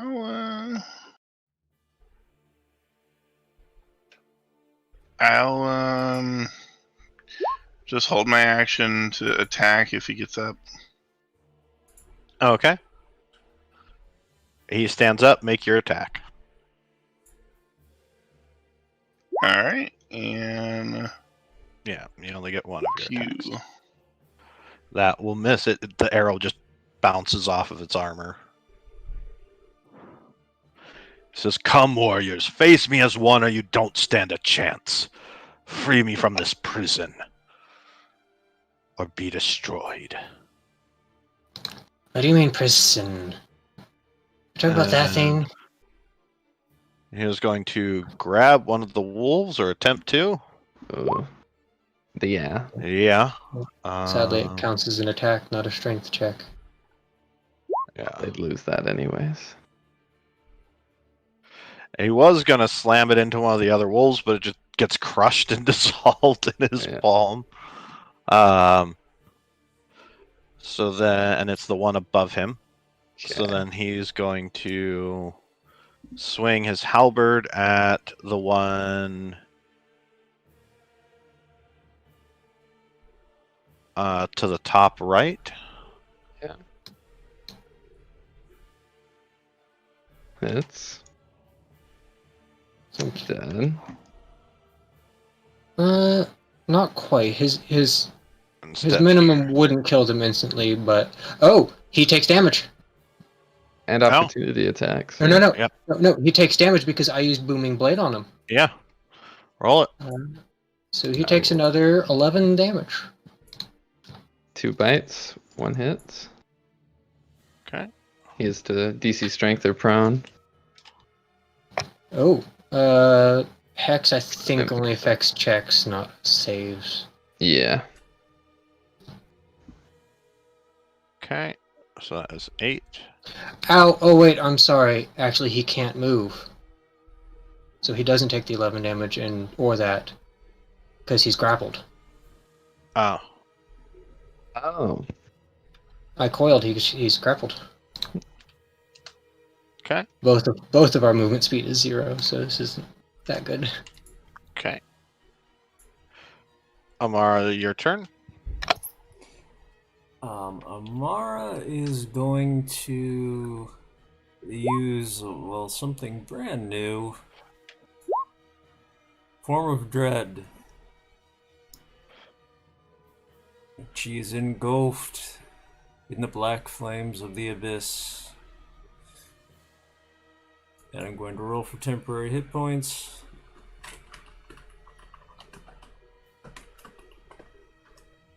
Okay. Oh, that was nice. Put that in the red box. Just put plus 14. Wait, I thought your warlock level was only 1. Oh, yeah. Yeah, so it'd just be 1. Be 11.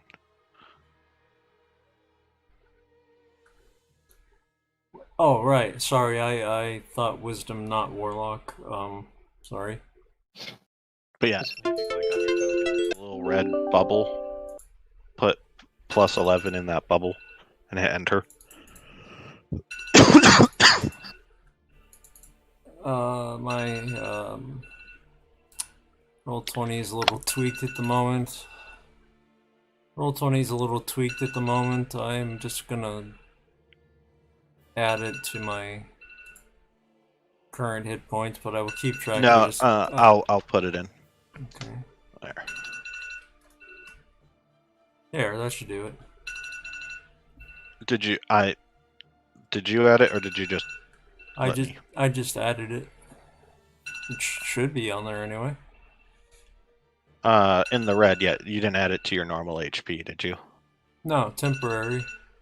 Okay. Yeah, the red bar's for temp. Okay. All right. I lost track of what I was doing. All right. Sorry about the alarm. Hold on. Hey Siri. And let's see. Now the weapon needs to attack the spiritual weapon.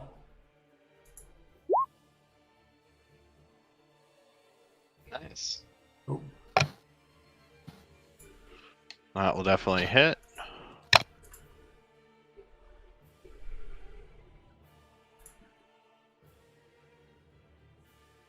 Yep. And that is where we're going to call this session. Sorry we didn't get to do much RP as you guys were charging through all of these fights. Happens. But I hope everybody had fun. It was a bit of a slog through the battle. Yeah, that was good. Thank you, Legacy Arc, for once again streaming. Thank you, audience, for watching. And thank you, Kakiro, Arc, Tenny, and Zen for playing. Of course, thanks for having me. Yeah. Yes, thank you for GMing. Tough combat.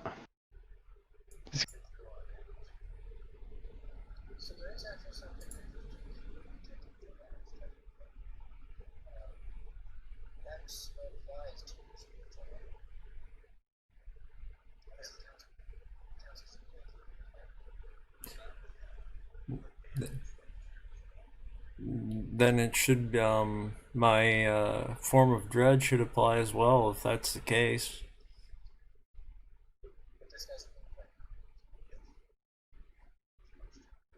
But there's necrotic. I add to.